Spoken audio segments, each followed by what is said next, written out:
data will lead to global coverage, NASA insider, volcanoes, earthquakes, tsunamis, possible pole shift, cataclysms, chaos, revelation, the project.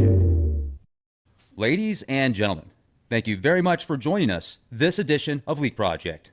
I'm your host, Rex Baer, and we have special guest Scott Sion with us from Nibiru, Planet X 2016. Now, this channel has just skyrocketed over the past several months. He has accumulated over 32,000 astute members and subscribers and people that are helping him out finding the infamous Planet X, Nibiru, the Winged Destroyer, the Red Kachina Nemesis, the Binary Star, the Dark Star, whatever name you want to put behind this heavenly body that's been talked about for thousands of years. Now, this is also a very controversial subject. I've noticed that during the past year that I've done Leak Project, we've had people from around the world on a wide variety of subjects, and it seems like Planet X and Nibiru is definitely the most controversial. Whether you love it or hate it, you're going to have something to say. And as you guys know that have been following us here at Leak Project, we have an open platform. We are neutral as we can be on most of the topics. I know you guys know I'm pretty passionate about certain things with vaccines and stuff. But when it comes to Planet X and Nibiru, I am agnostic, which means I just don't know.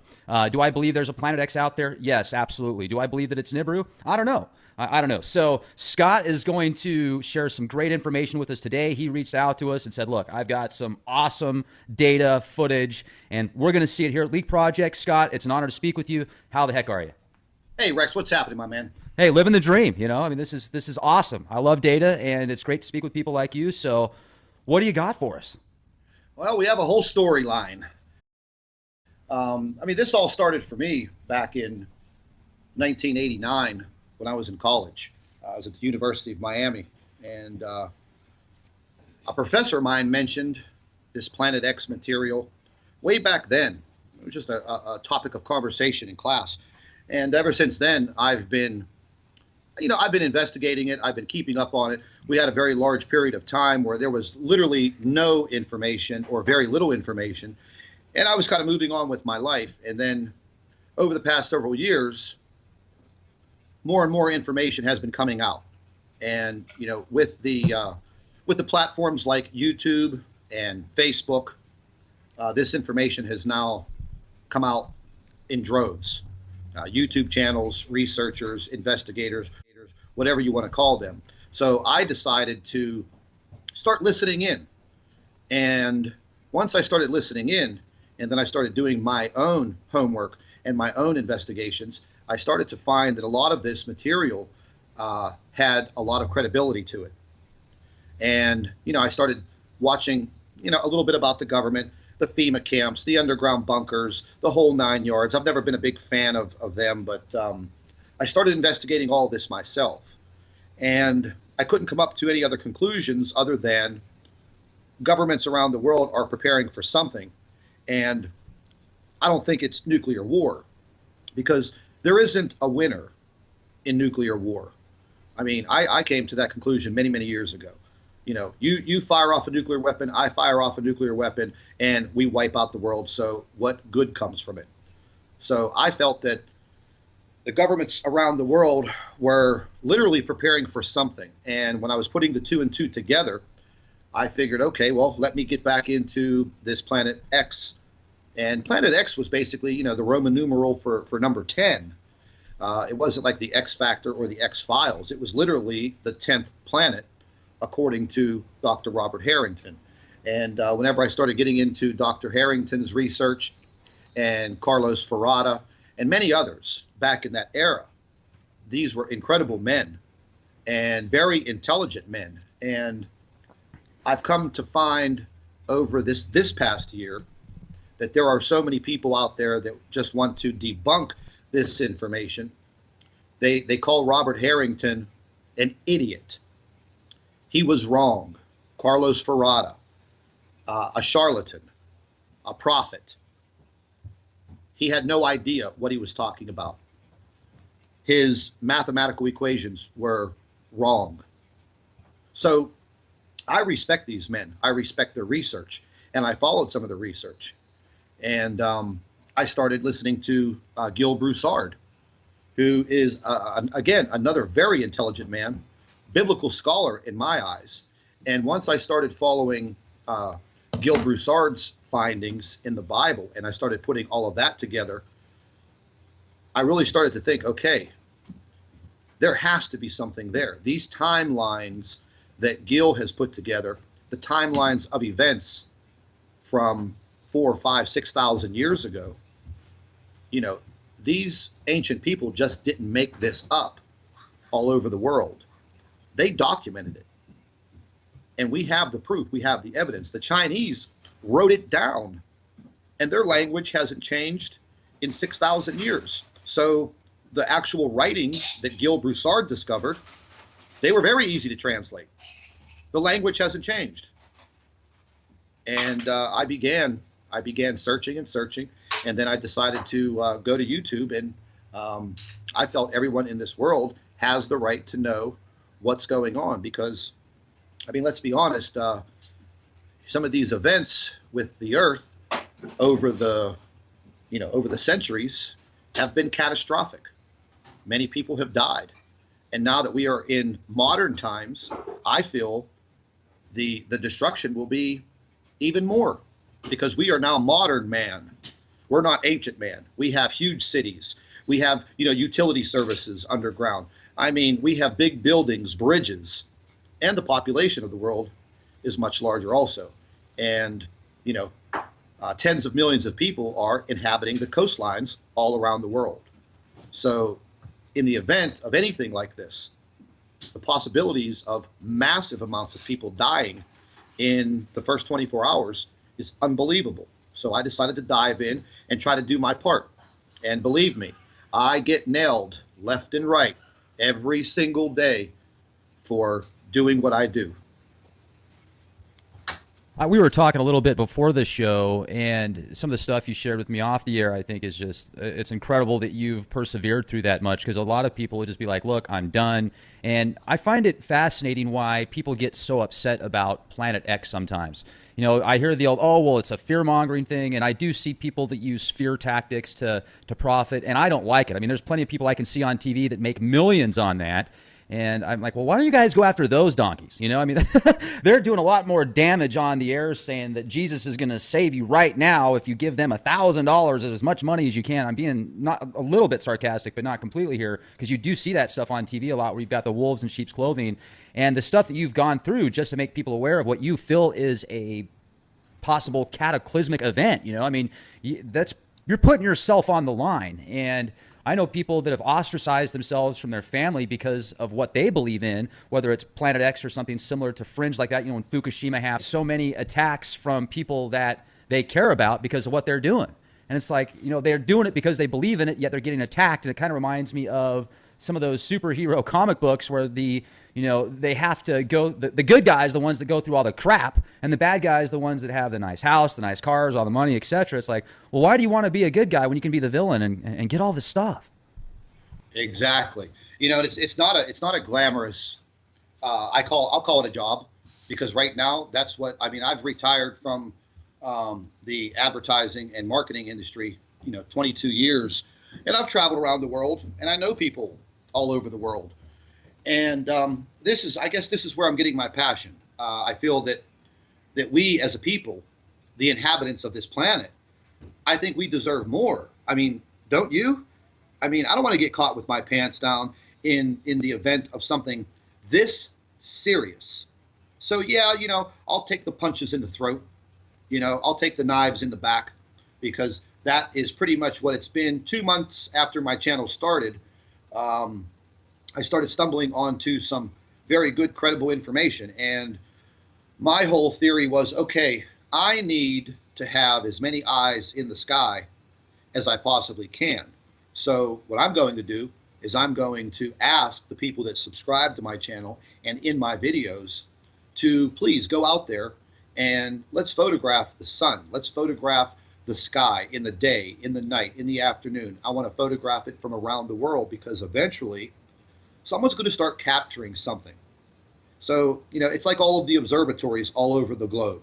Okay, eventually they all have their telescopes fired up and they're looking into different areas of space. Well, the same applies for us little people. We can get our eyes in the skies and we could start to uncover what might possibly be there. And it's worked. It's worked in a fantastic way. And the subscribers to my channel, are some of the best people walking this earth. These people are absolutely beautiful. And then they've come to protect me. If I was putting up 4, 5, 6 videos a day because I had so much information coming in. And there'd come a day where, okay, I would take a little break or I had a function to go to and I didn't put a video up. I would literally get 1,000 emails. Scott, are you okay? Is everything okay? You didn't upload a video. We're worried about you. And then, we love you. We respect you. We're right behind you. And that's what I wanted. I wanted people to make a stand. I don't want to see everyone stick their head between their legs and just take it, because we don't have to. Your ancestors and mine and everybody else's, we built this planet. We built it. We live on it. It's our baby. It's not a government baby. It's not a government planet. It belongs to us. And, that's my whole theory. Okay, we built this planet. We inhabit it. Okay, human beings aren't perfect, but we all don't deserve to have the sheets pulled over our eyes, all of our money taken, for the elite to run and hide in their golden bunkers and then come outside a few months later when things may be all clear and then try to start their whole new world order. Well, it's not going to happen on my watch, brother. It's just not going to happen. And I've done a lot of organizing over the past 9 months, and I've done a lot of networking over the past year. And the information that has come into my channel, which is every single day, is absolutely amazing. Now, I have to sift through it. And yes, we have the dreaded lens flare, because the debunkers love that. I think that's the only word that they have in their vocabulary is lens flare. But I have team members that literally help me out with different avenues dealing with this subject. And as we were speaking, I have a friend of mine. He's a photographer, 25 years, owns his own studio, very professional, top-notch equipment. I had him start look at photographs for me. And, he taught me a lot about what to look for in these photographs. But then when I started showing him photographs that were off the wall, he started to say to me, hey, where are you getting these photographs? And I said, oh, don't worry about it, but just tell me, what is that in the photograph? He says, well, that's a solid object. That's something, a planet, something near the sun. And as I started documenting things all through this past summer, June, July, August, September, he made a believer out of himself just by looking at the footage and the photographs and video.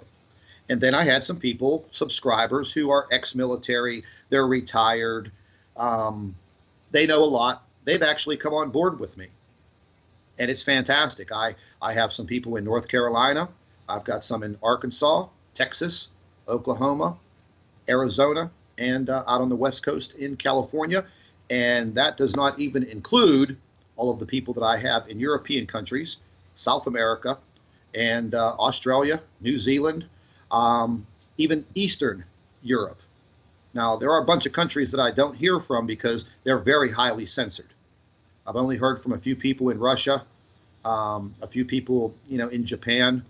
But as far as all of Europe, well, they pretty much keep in contact with me on a daily basis.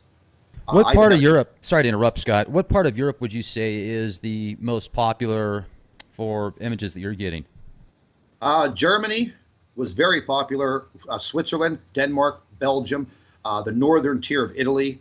Now, Switzerland, all of a sudden, all the contacts that I had there, they can't see my YouTube channel anymore. Same thing with Belgium, Denmark. Germany's very rough now. Holland, as a matter of fact, I just got an email 4:30 this morning from one of my Dutch associates over there, and we test things on YouTube.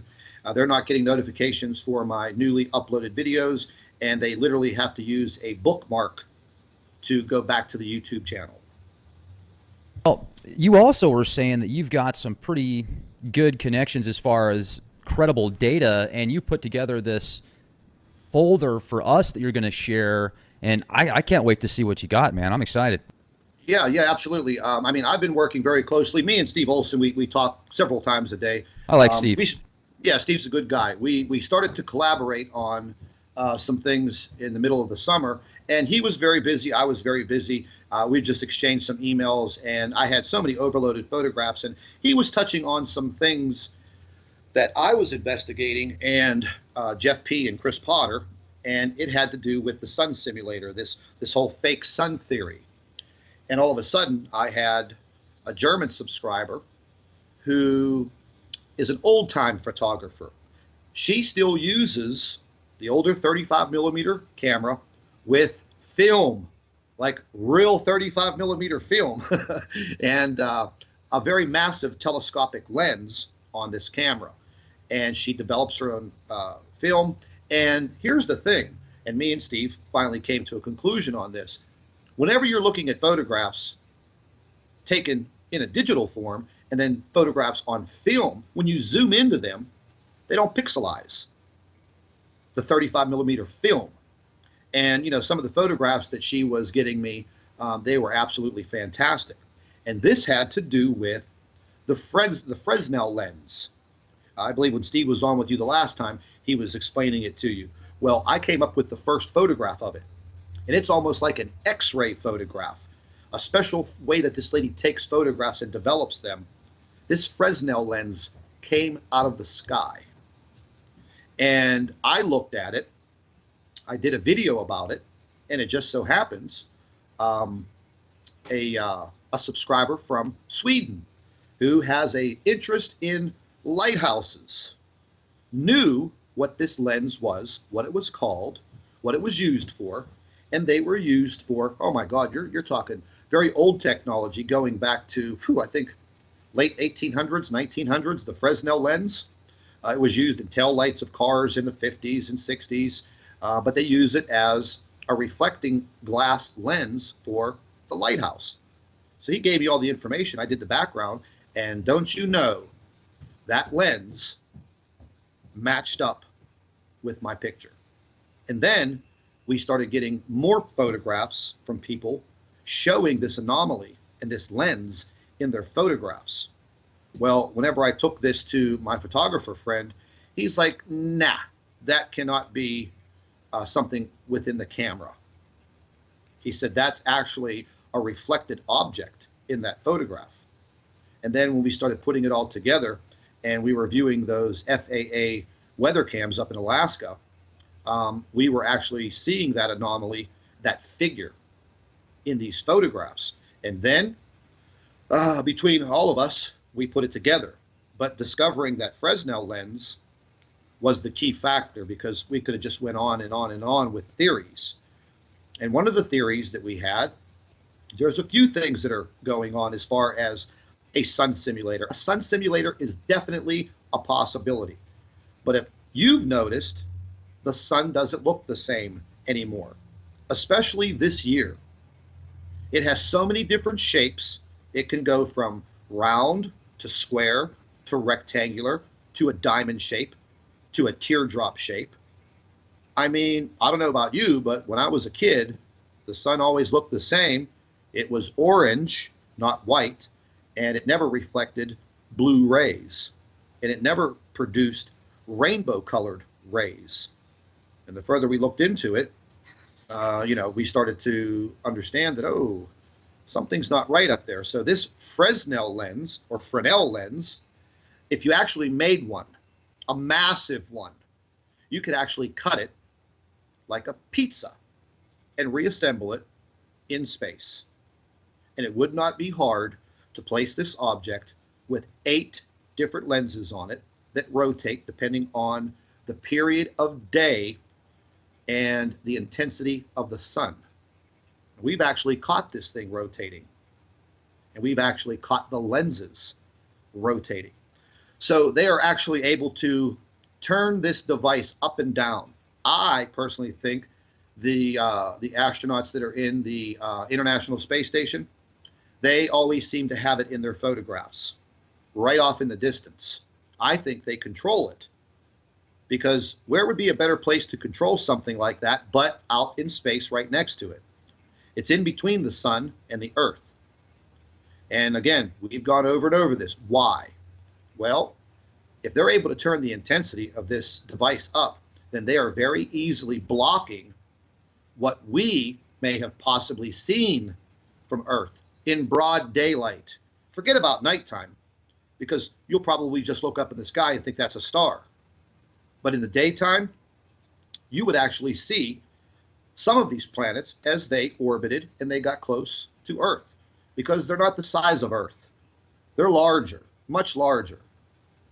And when we uncovered this and we started looking a little deeper and a little deeper and a little deeper, they turned the heat up on both of us, both me, Steve, and Chris Potter.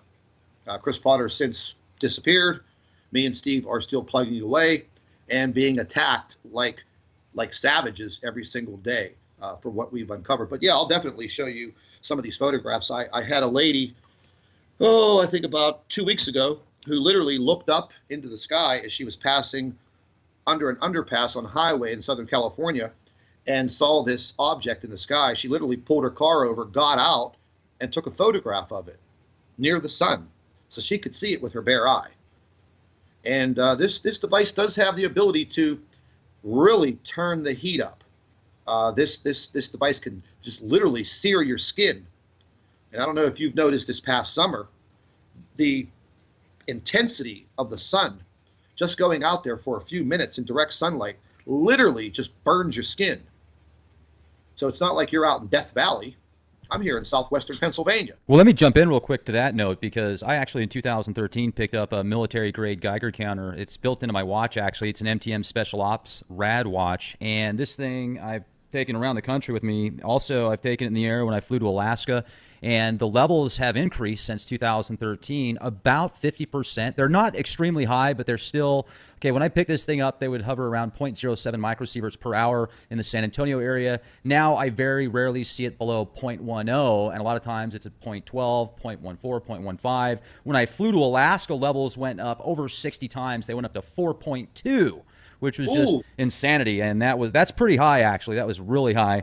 But I do wonder, because I do notice the difference when the sun hits the skin. You can definitely feel the difference. I can see the difference in the sun. I can see the difference in the atmosphere. The skies aren't as blue as they used to be. They used to be a deep blue. Now they're like this weird metallic blue. The sun, like you say, is white. You can feel it on the skin even when the temperature is the same. Now, I don't know if it's because the atmosphere itself or the magnetosphere is failing, so more radiation is coming in. It could be a number of things, but there definitely is things that I can personally see, and a lot of people here at the Leak Project have noticed that as well. So, most definitely. There's absolutely no doubt.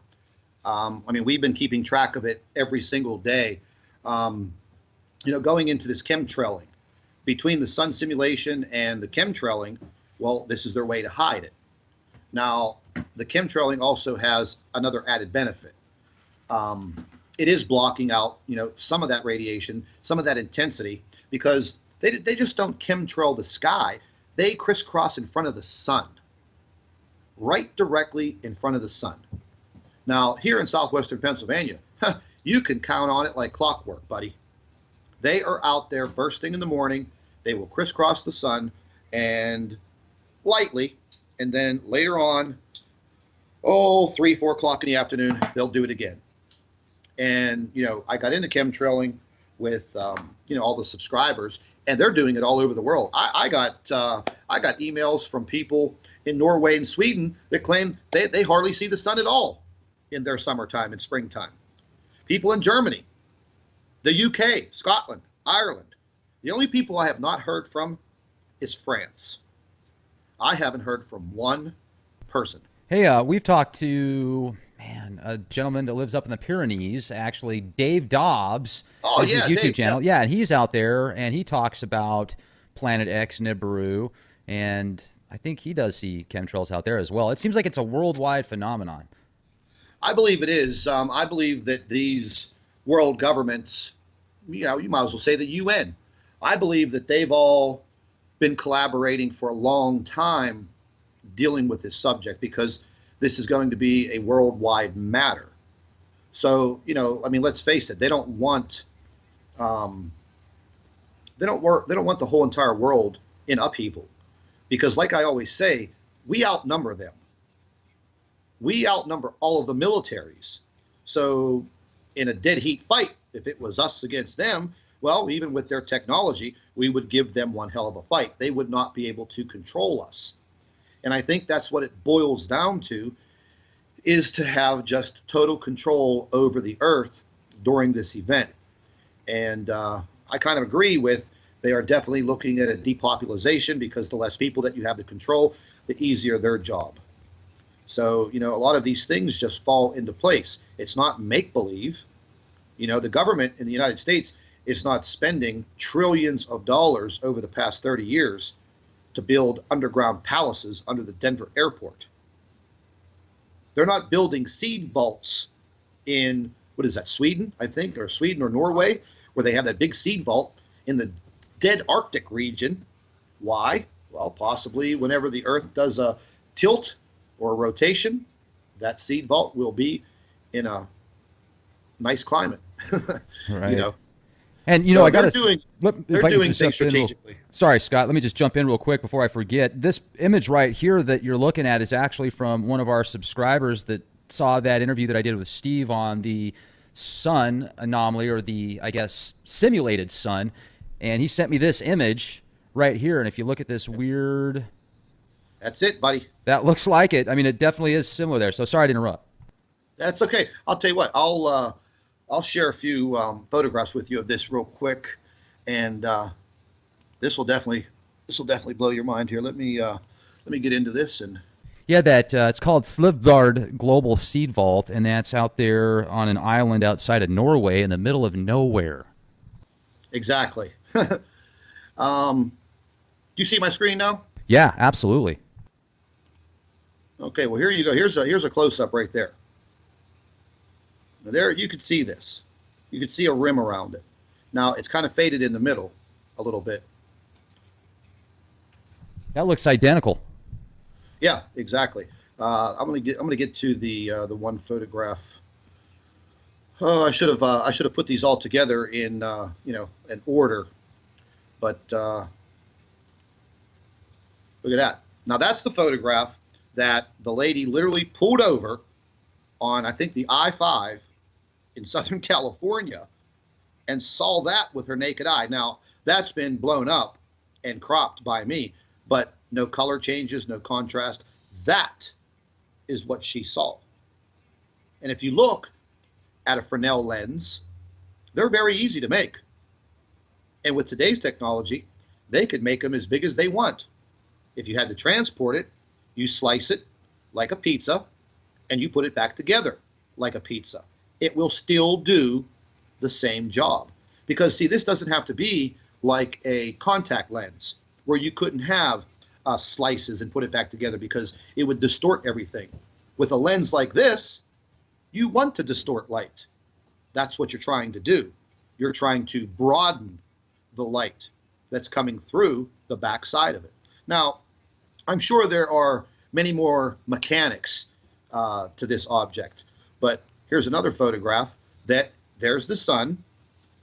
Up to the left, you can see the lens. Now, it's my thought that there are approximately 8 lenses. 8 is very easy, very divisible by a 24-hour period. So therefore, I believe they have different thicknesses, and they're able to turn that intensity up. And the light is coming from the sun. They're just filtering it through this device. That's just my theory. There's a lot of other people that have the same theory, and we've been working to uncover it, and slowly but surely, it's getting to the point where, how can you say that doesn't exist? Because I literally have people all over the world that are sending me these photographs in. So what are you telling me? You're telling me that every one of my subscribers, Steve Olson's subscribers, they're all idiots, and they have broken 10-cent cameras. Well, I have to say you're wrong. Now, that is one in cloud cover. So it's not a lens flare. Cloud cover wouldn't cover a lens flare. I mean, if you look at that, you start to say, okay, what is it? Now, if I would have never received that email from my guy who likes lighthouses and has studied them for like 35 years, I would have never known about a Fresnel lens.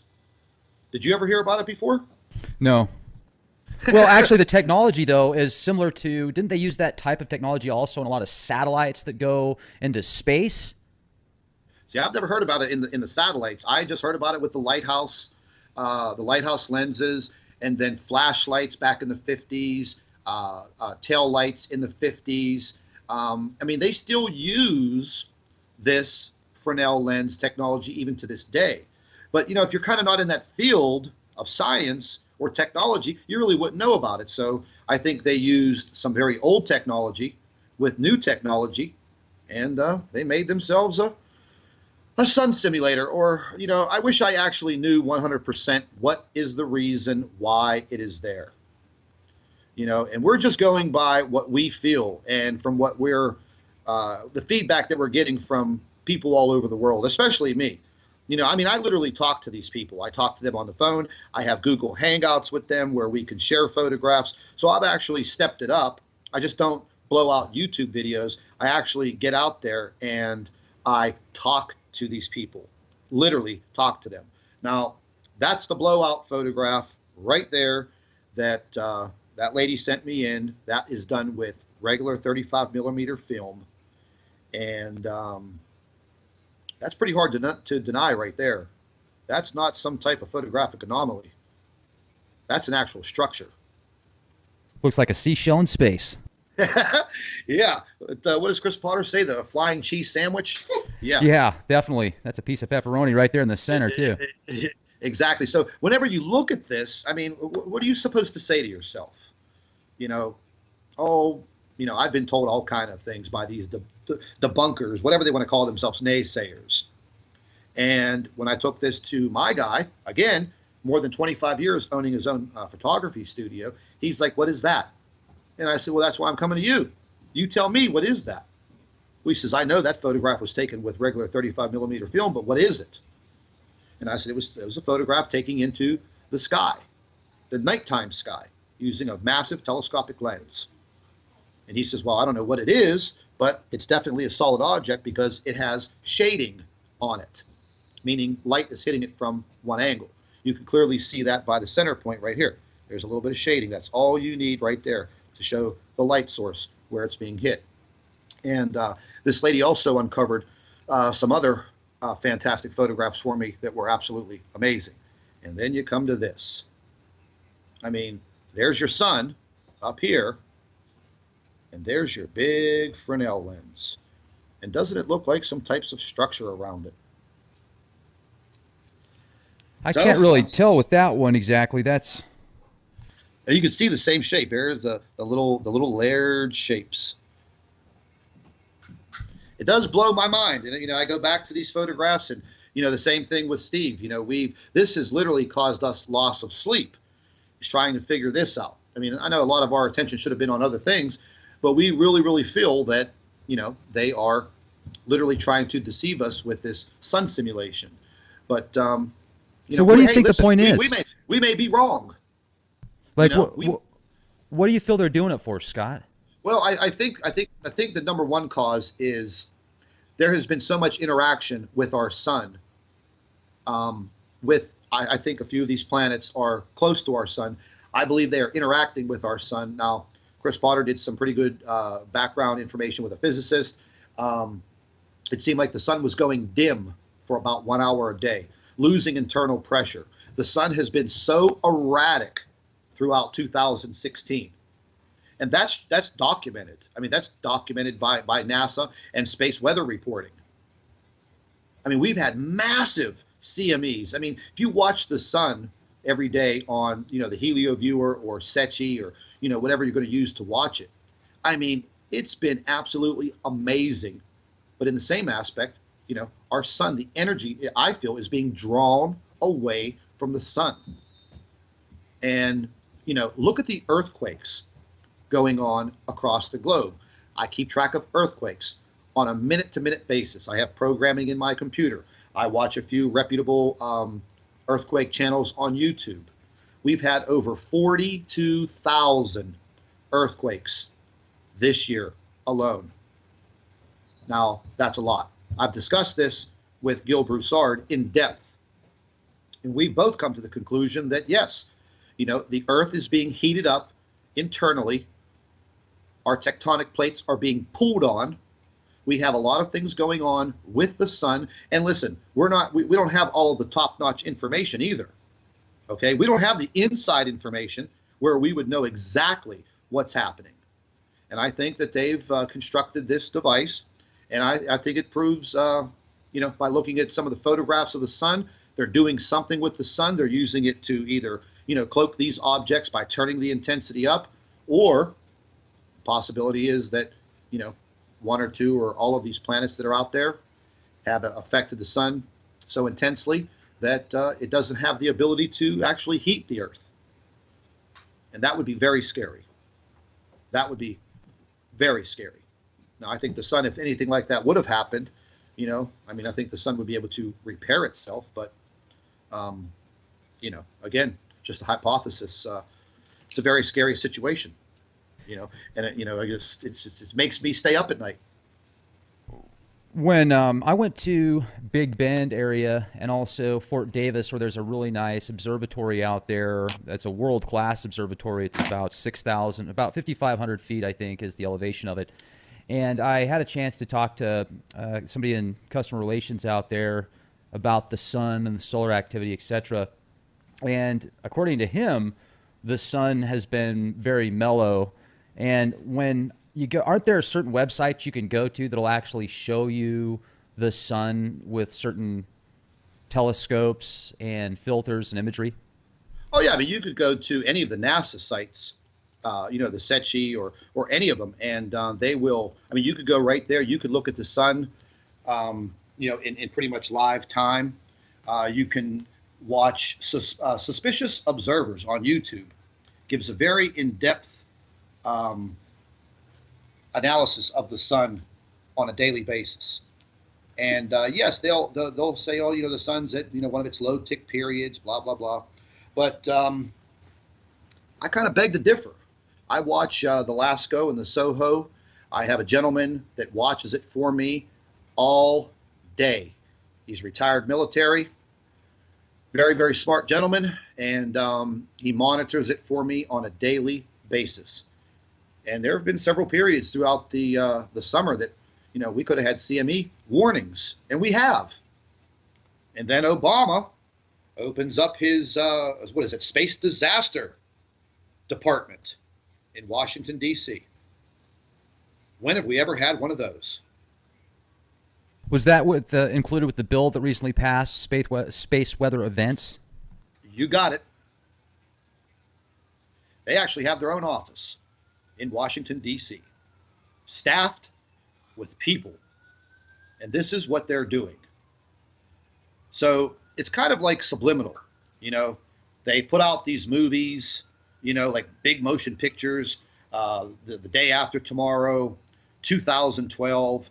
It's kind of, they want to see what people would do in the event of a cataclysmic event like that. And the same thing goes with, near Earth objects, asteroids, meteors. Well, lo and behold, going into September, we have an asteroid coming at the Earth almost a mile long. Nobody knows anything about it. But I found out about it.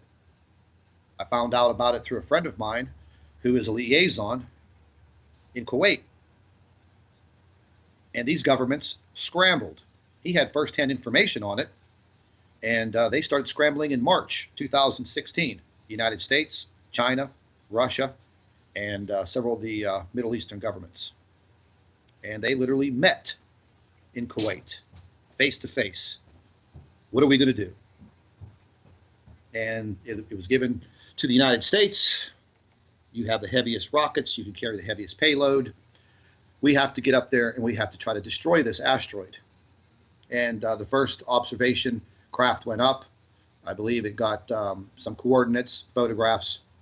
By the time those photographs get back to the Earth, I think it was about a 2.5 week period before the information gets back to NASA. By then, they already had a rocket on the pad at Cape Canaveral with a nuclear warhead in it. And, when I received this information from a very good friend of mine from college, we're like brothers. He said to me, he's like, Scott, he goes, this could be the big one, man. He goes, I know what you're doing with your YouTube channel, but is there any way that you can get the word out on this? Because this is going to be bad. If they fail, this is going to be really bad. I didn't have much information on it, but I went with it. And all of a sudden, June, July, and August, rocket after rocket after rocket from the United States government. Now, they claim that they're going up to meet an asteroid to take dirt samples and bring back the dirt samples of the asteroid. Okay, well, Rex, I don't know about your tax bracket, but I don't think they have the right to spend $1 trillion on rockets going out into space to pick up a dirt sample from an asteroid. We already have those samples here on Earth. They're already in NASA laboratories. So why are you going to beat my ear with that kind of crap? And the systematic way that these rockets went up, June, July, August, and then in September, Russia had one rocket sitting on the pad as a backup in Russia, and September 8th, it was scrapped because they did their job. By September 25th and 26th, we already had meteorites pounding the Earth, burning up in the atmosphere all over the world. Now, I was ripped to hell about my prediction, and I was less than 24 hours off when the first meteor would break the atmosphere. And I got a beating, let me tell you. I mean, I took a beating, the fear-mongering, blah, blah, blah, and then I started getting photographs in from all over the world of these meteors breaking through the Earth's atmosphere. Here's one of them here. I showed this photograph to one of my debunkers. He said it was a contrail. I said, oh, really? Well, if you look on the Fireball Sightings website, this was seen from Texas to Southern California and photographed by a lot of people. Here's another one. Different area. And these all That's came just in. contrails, man. That's a plane just left an airport. That's a little Cessna. Yeah, this kept going on and on and on. And I had one gentleman that was monitoring the meteor scan website. Well, we were getting barraged by huge lines of meteors coming from everywhere. But thank God they were burning up in the atmosphere. But the debunkers say, oh, bloody hell. We get that all the time. Okay, yeah, just like we have earthquakes all the time. Just like we have tornadoes and hurricanes and blah, blah, blah. But everything fell in line with what the governments did with that asteroid. Now, all of a sudden, we have a massive asteroid in orbit around the Earth. And I've got photographs of it. The International Space Station has had it out in front of it since the end of September.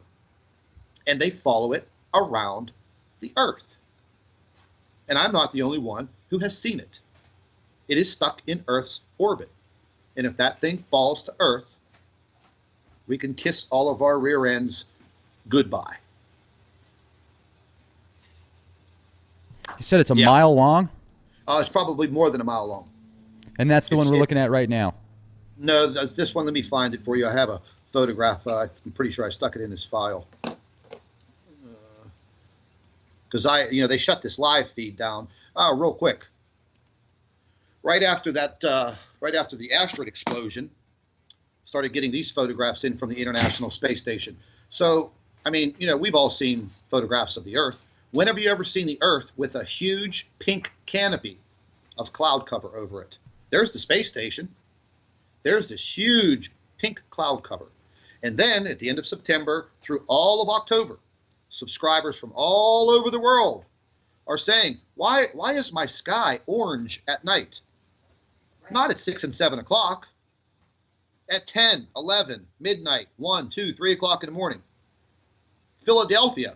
Got photographs from Philly, from people in all these neighborhoods. Their skies were burnt orange in the middle of the night. How's that possible? They were covered by a big lens flare, that's why. Lens flares are getting wicked. They are. They most definitely are. I got this photograph myself one day, And this might not look like too much on your screen, but this was taken from a web camera, and it clearly looks like a metallic object back in the sky. I started thinking, maybe that's condensation on the inside of the lens. And then I started looking at the other photographs that came in sequence, and I don't know. Looks metallic to me. And it was changing shapes.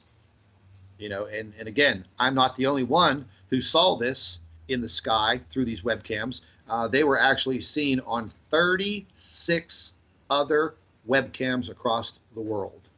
What is it? I don't know. I wish I knew. But this asteroid, let me find the photograph of this thing, because it is, well, this is a rock that one of my subscribers was able to take with a high-powered telescope.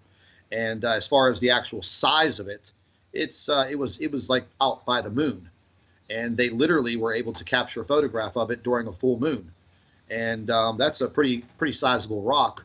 And I believe that we are under threat. If you listen to other Nibiru researchers, Planet X researchers, they talk about the large tail of debris.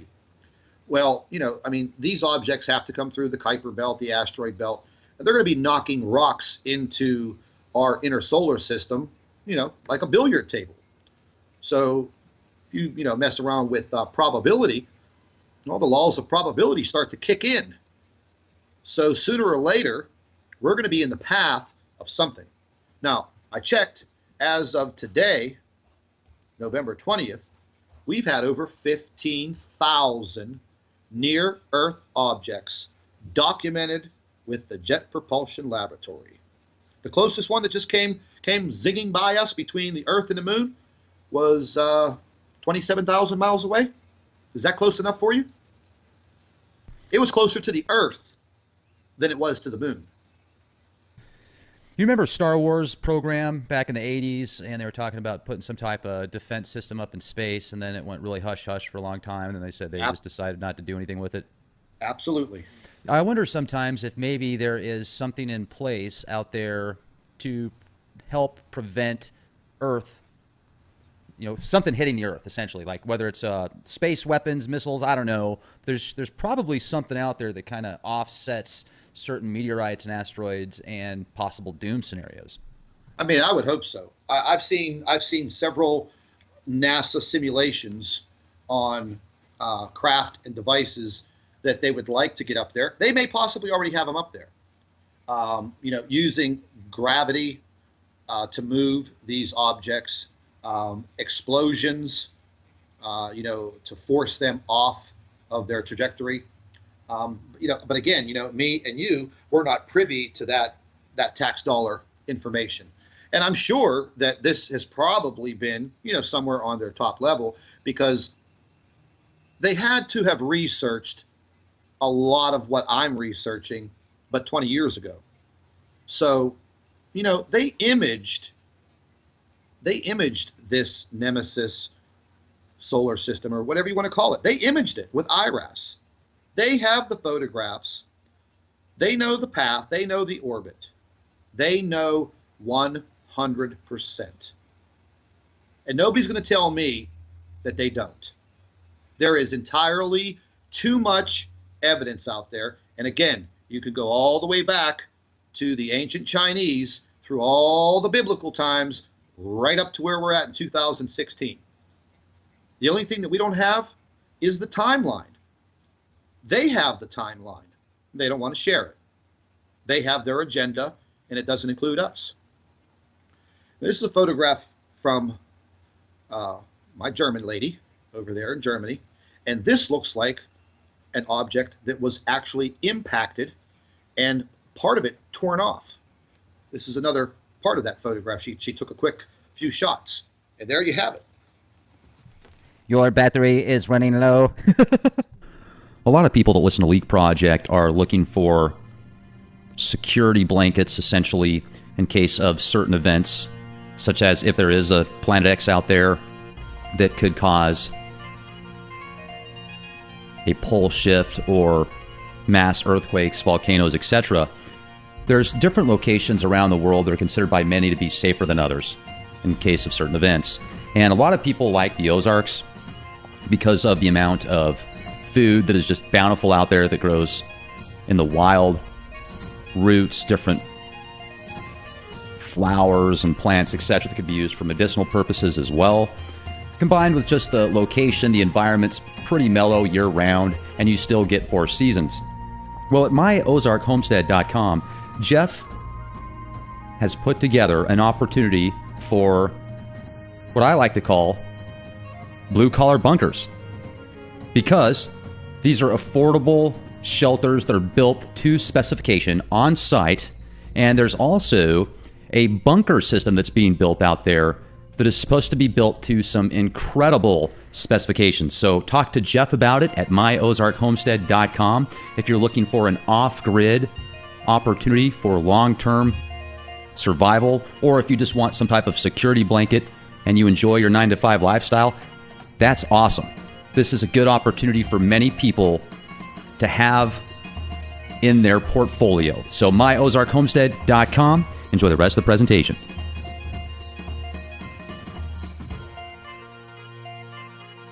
Believe me, I stay up at night.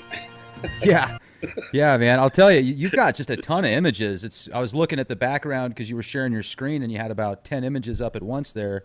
And this one here on the left, that hole in the planet thing, I've heard different theories on this. Tell us about this one, the Death Star. Yeah, the Death Star. I mean, I'll be honest with you. I mean, right now we don't know what it is. I've had some incredible video taken of this at the end of August going into September. It came out of Australia, New Zealand, and a guy in Texas. Very clear images, video, zoomed in perfectly. You could see this object spinning so fast that it would look distorted. That's how fast it was spinning in the sky. And we were able to get some, images of it as, I don't want to say slowed down, but it would actually stop and then continue to spin. Now this photograph, we took all of the color out of it. We took all of the contrast just to try to see what it was. And again, I wish I had a solid answer to say what that is. But it's nothing that me and you saw in the sky as a kid.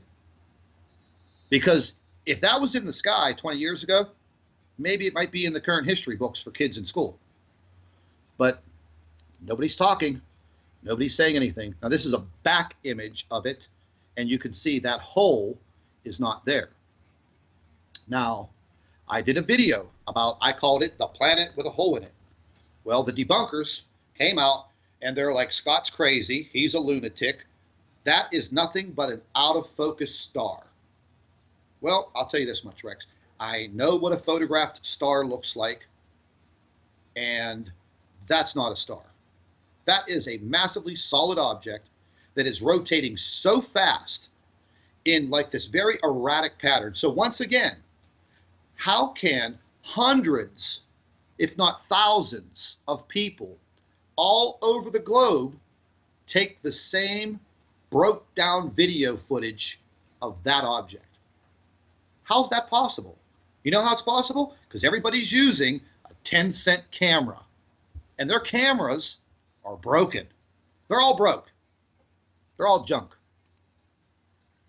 So Cosmic Qbert, man. Remember they're Qbert? All busted.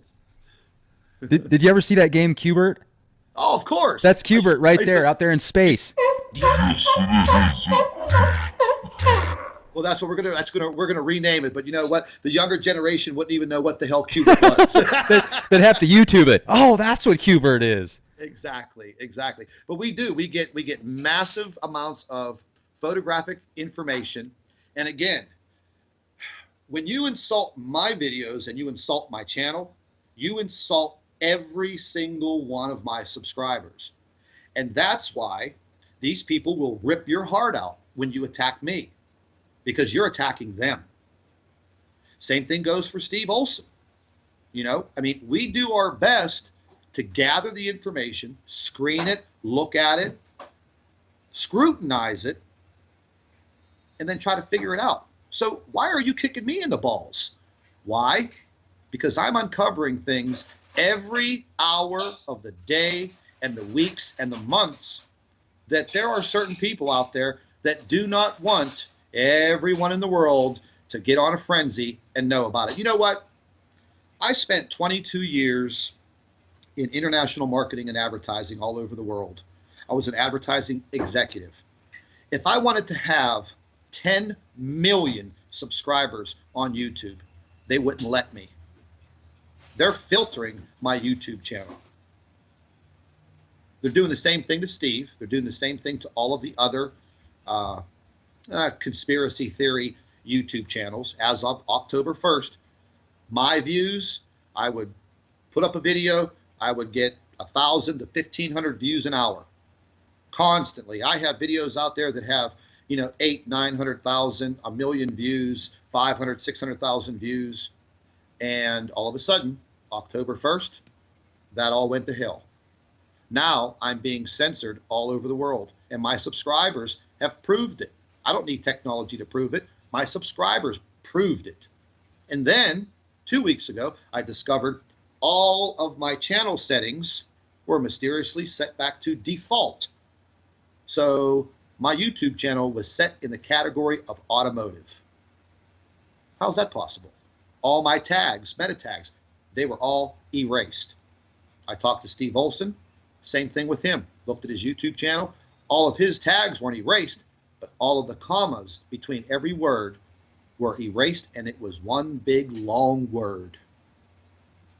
So anybody who has anything to do with this subject, they're coming at you in a little, behind the scenes, okay, we'll just limit the amount of people that he can get to. But my subscriber level keeps going up, but the views, they just stay kind of low now. I would have 40, 50,000 views in less than 24 hours. So, YouTube's playing around there. They're probably being, sent some messages, hey, stop this guy. Stop this guy, stop this guy, stop this guy. They're getting too close. There's a lot going on with the internet, and as easy as it is to send images and information around the world and reach thousands, hundreds of thousands, possibly millions of people in a short amount of time, it's also, there's these safeguards out there, algorithms, supercomputers, software programs, backdoors within backdoors within backdoors, and stuff that I probably don't even fathom that can stop and divert certain information packets. So it's good to be on stuff like this, and as soon as you can, if this information gets out there, pick it up as quick as possible. Yeah, absolutely. If not, it's going to be scrubbed, it's going to be censored, and this is happening all over. I had a 16-year-old kid that was, a subscriber on my channel.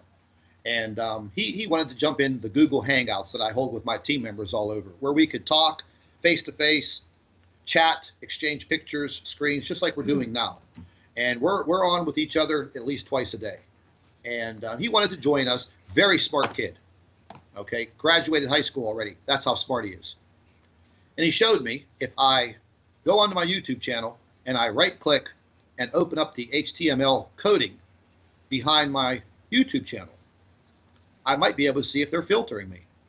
Well, I did just that while we were on the Google Hangout, and lo and behold, there is a whole stack of 2-letter country codes for every country in the world. And there's a whole box of them on my YouTube channel and on Steve Olson's channel. So we just said, okay, well, you know what? Let's go test another YouTube channel, see if they have the same setting.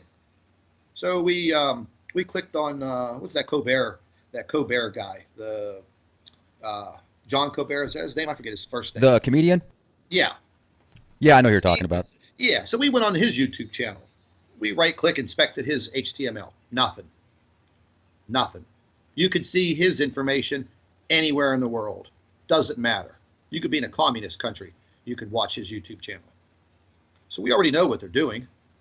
It's plain and simple. Listen, like I said, I spent 22 years in big-time advertising.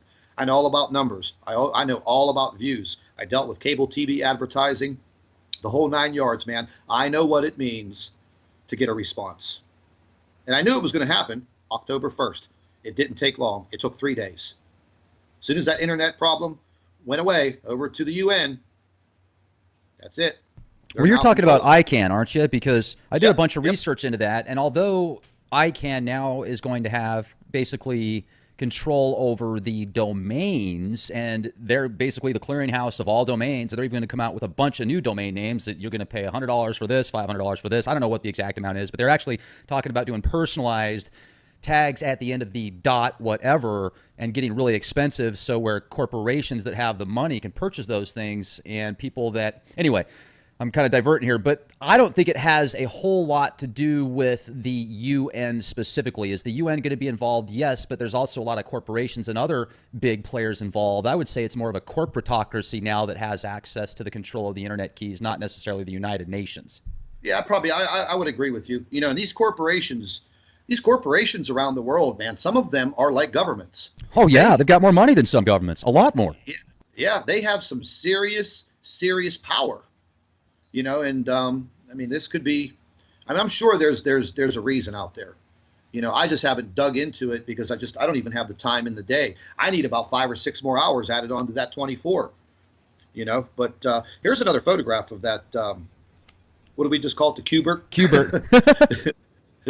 You know, I mean, it's these were captured by someone else with a broken camera. Yeah, it's You the know, same one, right? yeah, yeah, same. One came from Texas, the other came from Australia. So these two guys got together and they collaborated. They exchanged cameras and they took the photograph with each other's broken camera. Now you can see there that that's a hole because it's turned sideways. So something collided with this object at obviously a very high speed impact and tore a huge chunk out of it. It's still there. I wanted to show you this image. This is what NASA does. This was taken October 21st, 2016. Okay, this is the SOHO. Where you're looking at the sun. You see that big coronal discharge? Wow, look at that. Look up in the corner. You see that little thing right there? So Yeah, you it's like a zoom into, vortex. yeah, you zoom into that and you can see the cut mark. Woo, that was a UFO. They cut it in half. They cut it in half. So they don't do their job. NASA people are not good at editing. They suck. They suck at it. Okay, and you know what? These are supposed to be some They of the do that smartest just to people. give us a gem, man. They're like, we're just going to take half so that the conspiracy theorists will be like, look, it's a UFO. And then the other guy's going to be like, you guys are crazy. And they're just sitting back laughing. So this picture is goes back all the way to 2005. Okay, now I showed this photograph to my arch nemesis debunker, who I'll leave unnamed, and he says, "Oh, Scott, that's just ice. It's just ice." I said, "What is it?" I said, "You know, your Brooklyn accent's really stiff, man." But he said, "Oh, that's just ice." Wow, that's a large piece of ice with wings, some type of propulsion exhaust coming out of the back of it, and for it to be that close to the sun and that hot, that must be some special kind of ice. And it flies around.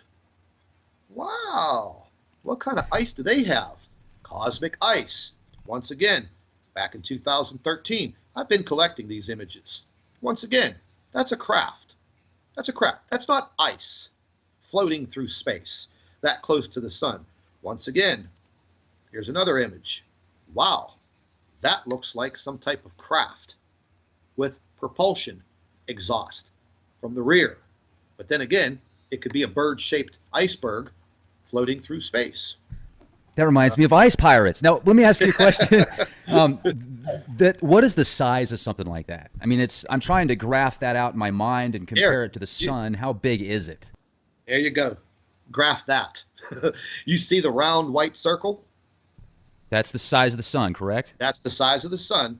The black circle is the filter over the sun, so you can actually use the camera on the craft, on the LASCO. Well, there's your craft. Look at the size. Now, this craft, I would probably say, is closer to the camera than it is to the sun. Right. So it's going to appear larger. Yeah, you can see that it is quite large. Even though it's further away from the sun, you can see that craft is very, very large. Now, getting into this photograph, this will give you the size. if you look at that photograph, you can see the craft clearly where it's at, near the sun. And there's the blown up version of it. Now, you can go on to the Soho and the Lascaux site, internet site, and if you have the time, you can sit there and you can go through the footage. You could actually make your own little movie on yesterday or the day or whatever archived date you want to put in, because the images go up immediately. Now, as of lately, they've been scrubbing a lot of footage, and they're not good at it. Years ago, they actually used to use a Sharpie magic marker, and they would wipe things out and play around with the contrast. But now with technology, you know, they just try to cut it out, or they mess around with the timestamp on the footage. There's a lot of activity around the sun on a daily basis. Craft of many, many different sizes and shapes. Some of them you could even see them shooting things out of the crafts. You know, I don't know exactly what they are, but you know, are they from our Earth? I don't think so. Well, they look similar to some of the ancient Sumerian Anunnaki tablets, and some of the older stuff that you see that's thousands of years old. Yes, absolutely. And how does that constantly appear around the sun year after year after year after year? I mean, is somebody out there making Anunnaki winged craft out of icebergs in a mold and sending them towards the sun? I mean, come on. Yeah, that's how everybody does it. You know, and this photograph, you know, I mean, NASA hates the idea that this Lascaux photograph was ever seen. And you can't debunk this photograph, okay? That's not Mars. That's not Mercury. That's not Venus. That was a planet slipping underneath the sun. Now, the video footage of this, I don't even know if you could actually find the video footage of it anymore in the archives. But it happened, and people were watching, and they leaked the footage out. And if you look at the size of the sun compared to the size of that planet, well, that's a pretty large planet. And I'm going to show you some footage right now that's probably going to definitely blow your mind. Now, I want to just touch on one thing here real quick. This photograph here, look at, you have an unknown planet. That's not a star. Where my pointer's pointing at right now, that is not a star. It is also not a known planet, because when we were viewing this footage, okay, we looked at every star chart, every possible way to figure out what this was. And it's not Jupiter, it's not Mercury, Mars, or Venus. But that was a massive planet that moved past the sun and behind the sun, and then came out of the other side 12 hours later. But look what's down in the corner. Look what's down in the corner. One of those crafts. Plain as day. And that's just that photograph. I actually have it cropped, but that photograph goes back to, I think, mid-October. And this footage here is going to blow your mind. This is from 2007. And this footage was actually sent to me by someone who wanted to remain anonymous.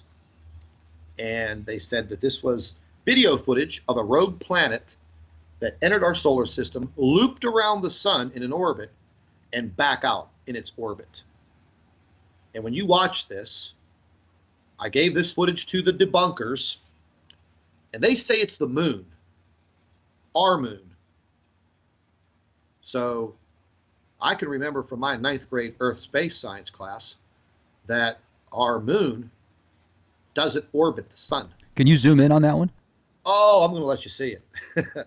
Oh, good. Okay. Yeah, you can watch it.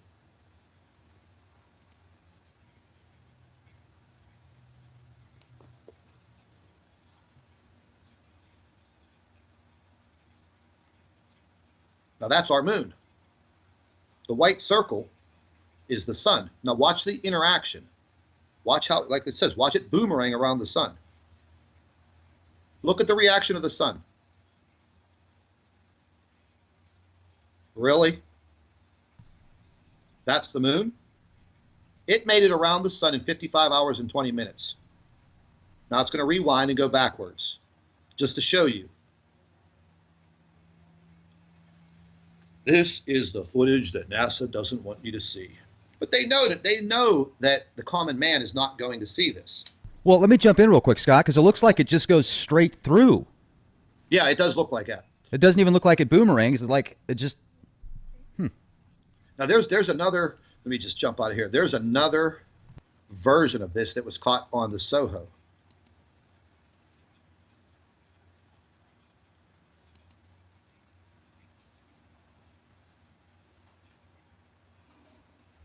Now, this footage got me in all kind of trouble. This footage is what put the trolls and the debunkers on me like cancer. And then they told me that was the moon to our Earth. Now, this planet made it around the sun in 7 days. It's going in reverse now, but just the footage is being reversed. Watch the interaction of the sun. See it? That little boop. Kind of like sparks. Exactly. Have you ever heard of the moon, our moon, orbiting the sun all by itself? Yeah, all the time. They teach you that in school, man. Yeah. So, this is what I put up with as far as, okay, we're looking at some absolutely mind-blowing footage. And the best that you have is you're going to tell me that's the moon. Well, and let me jump in real quick, too, because I'm glad you brought that up. I'm all for a reasonable explanation, because a lot of times when you see something that looks just so incredible, oftentimes there is an explanation for it that's very simple. Yet, if you come to me with, oh, that's the moon, well, I mean, come on, let's come up with something better than that, like you said, because that's just going to make somebody that has a brain that can think for themselves. And hey, maybe I'm off, man. Maybe that is the moon. I mean, I don't know. I guess everything that I think is reality isn't, because I wouldn't ever think the moon would do that. So, but let's just say it is. Wow, how did that go through the sun like that? And how do people see the moon almost every single night? So it just doesn't make any sense. So, but I mean, could it possibly be some type of anomaly in the camera equipment? Could somebody have gotten that behind the scenes, like some hacker, and been like, oh, let's do something really cool and make this look neat, I mean, are those possibilities? Actually, probably not, because this footage, stereo behind Core 2, February 21st, 2007, that footage now is back in the archives on LASCO. And if you wanted to pull it up right now and watch that video for yourself, you can through NASA. See, that's another one of those oh boy moments. See, well, what would be nice, oh, go ahead, Scott. They don't think people are going to go back and look at billions of pieces of footage and find that. But that person at that time was investigating something, and this woman who did this footage, she's disappeared. Me and Steve Olson have tried to find her. She has disappeared. Her YouTube channel's still up, but she disappeared. She hasn't posted anything else. She's gone. She posted both of those footages and much more, and she's gone. We can't find her. Yeah, that's pretty incredible. I mean, whatever that was, it certainly looked like some type of enormous orb. I mean, you can see it right there. And I mean, compared to the size of the sun, which is the round circle, and you have the timing right on the bottom of the screen. You have stereo behind Core 2. Watch the interaction that it has with the sun. You see that big flash at the bottom, the big black flash? You can see it. Yeah, absolutely. Yeah. It's it definitely interacted with the sun. It orbited, it made that sharp orbit around the sun in 7 days and 18 hours. That is moving. My only theory is, if this is some type of planet, it's got to have some type of cloaking device essentially, or something out there. And this sounds far out, but they've even got Mercedes-Benz cars prototypes that have this LED set up around the entire car to where it mimics its background with cameras and sensors, etc. So when it's driving, it just simulates the background to blend in. Well, that would be a theory, I guess, with something like this, because otherwise you'd have a lot more people picking up on stuff like this. And this is what a lot of genuine debunkers and people that genuinely feel that Planet X isn't legit are going to say. They're going to be like, look, I've been an astronomer for 30 years, for 40 years. I've got a really nice setup. I've got friends that have nice telescopes. We're always looking for something, and we've never seen it. Exactly. And there's a gentleman that doesn't live too far away from me. He lives down in the Laurel Highlands, the southern mountains, southwestern Pennsylvania. Very wealthy man. I don't know exactly what he did for a living before he retired, but he was an avid amateur astronomer. He built a massive observatory in his yard, on his property, on a mountainside. Beautiful, beautiful house, beautiful piece of property. He actually retired and utilizes his observatory, and he does astrophotography, and he frames it and sells it as art for his spare time. Well, this man's only 45 miles away from me. He has a massively high-tech, high-level equipment in that little observatory, which can rotate 360 degrees. It's in a dome. It's just like what you see on TV, but on a smaller scale. And I approached him, and I asked him point blank, will you help me? And, he said, listen, I'm retired. I have 2 kids in college. I can't afford to do this. And he knew, I could see the look on his face. Because remember, I spent 22 years of my life listening to people lie to me in boardrooms, in big meetings, and we're talking big contracts. And advertisements. Exactly. And I've faced some of the best in corporations in this world. And one of my professors was actually a retired FBI agent who was a profiler, and he taught body language. I took an extensive course in it. So I'm kind of one of those types of people that you really can't lie to me. I'll read right through you. And whenever I spoke with him, I could see that he was super nervous, and he just didn't want anything to do with it.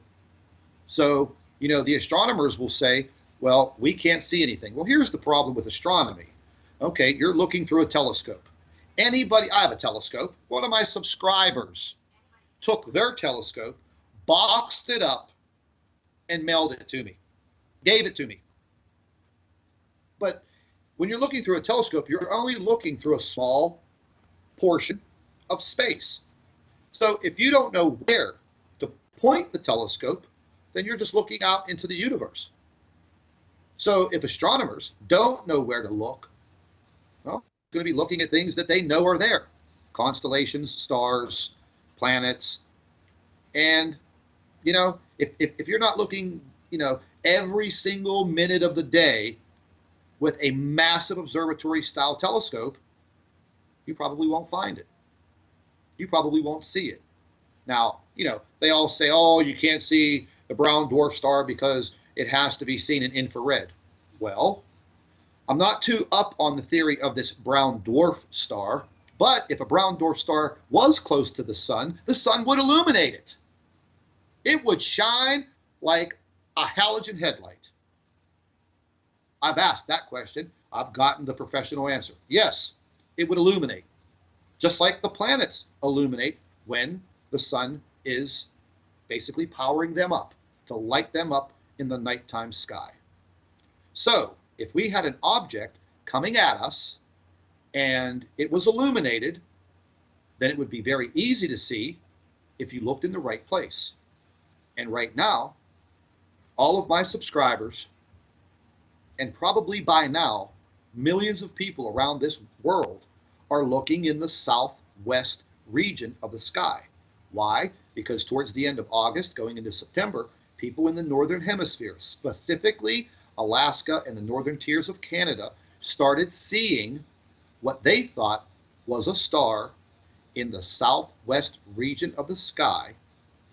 And off to the distance, to the right, right above the horizon, was Venus. So you can't mistake it for Venus because Venus is right above the horizon. This object is way, way higher in the sky and just as bright. Well, guess what? I put a video out there a few days ago at the beginning of the week because I stumbled onto some footage from a few ladies in Alberta, Canada, who have been documenting this object in a journal and with photographs and video. And these are smart ladies, and they've been documenting it, and they've been watching it coming in that same spot. And it comes up at about 6:45 p.m., and it's visible for about 3 hours. So I want to go ahead and well, what you're looking at right here, these are just current photographs of what I'm talking about. So you can see the date right there at the bottom, November 1st. Okay? I mean, these photographs are now coming in from all over the world. So let me jump in real quick then. You could act if somebody that said, hey, this is great. Now I've got an idea, and they had a telescope. They wanted to get outside, take a look at something like that. They can contact you, and you can say, hey, this is the area. This is where you want to point your telescope. And can you tell us that now? Like, I know you said the Southwest, but can you be a little more specific with us? Yeah, this is the object. Let me get a clearer photograph for you because we got 245 images of this object on the 18th of November, and one of our subscribers who happens to have a much larger telescope with photographic and video quality equipment on it. We're looking, so say for instance, you're standing, see, again, where you live on this earth plays a little bit of a part in it too.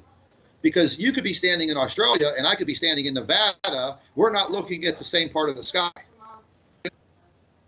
But anyways, this photograph, the gentleman's name is Paul. He's been doing some fantastic work for us. This photograph, I know it's a little bit blurry, but if you take a look at this photograph, you can clearly see craters all through this planet. And this is what is coming in. And people, we modified this a little bit to enhance it in the contrast. But if you take a look at this is what is coming in. So everybody in the United States is looking. As soon as the sun sets, you go out and you look into the direction where you see Venus. Now, you could use the Sky Map app on your cell phone. Download it. It's very easy to use. You can point your cell phone anywhere in the sky, and it shows you the satellites, the stars, the constellations, and the planets in live time. Okay, so we're using that and regular star maps, and this object is not there. So if the object is not there on a sky or star chart or planetary chart or a sky map application, then what the hell is it? What is it? It's now getting larger as each and every day goes by. But you know what?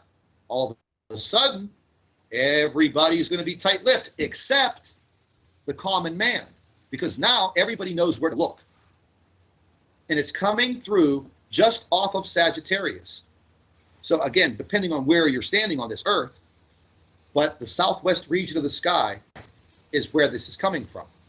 And again, I'm going to repeat this again. It is not Venus, because right now Venus is so low in our sky. This object is much, much higher. And as it's been coming in each and every day, each and every week, it's getting bigger.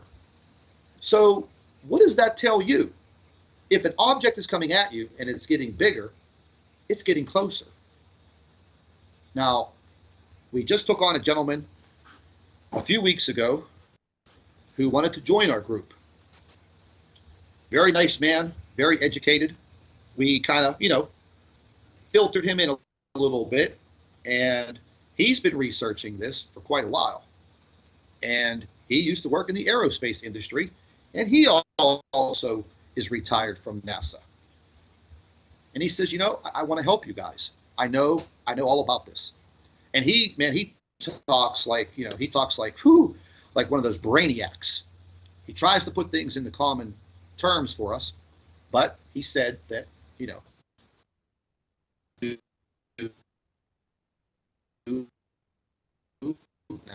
and Hey, Scott, I got to jump in real quick. Yeah. Right when Yes. you started talking about this gentleman, I'm not kidding you, right when you said you were going to tell us what he said, it got completely wiped out. Yeah, I probably figured. So I'll just go over it again real quick. So as this gentleman wanted to enter our group, we kind of filtered him in slowly.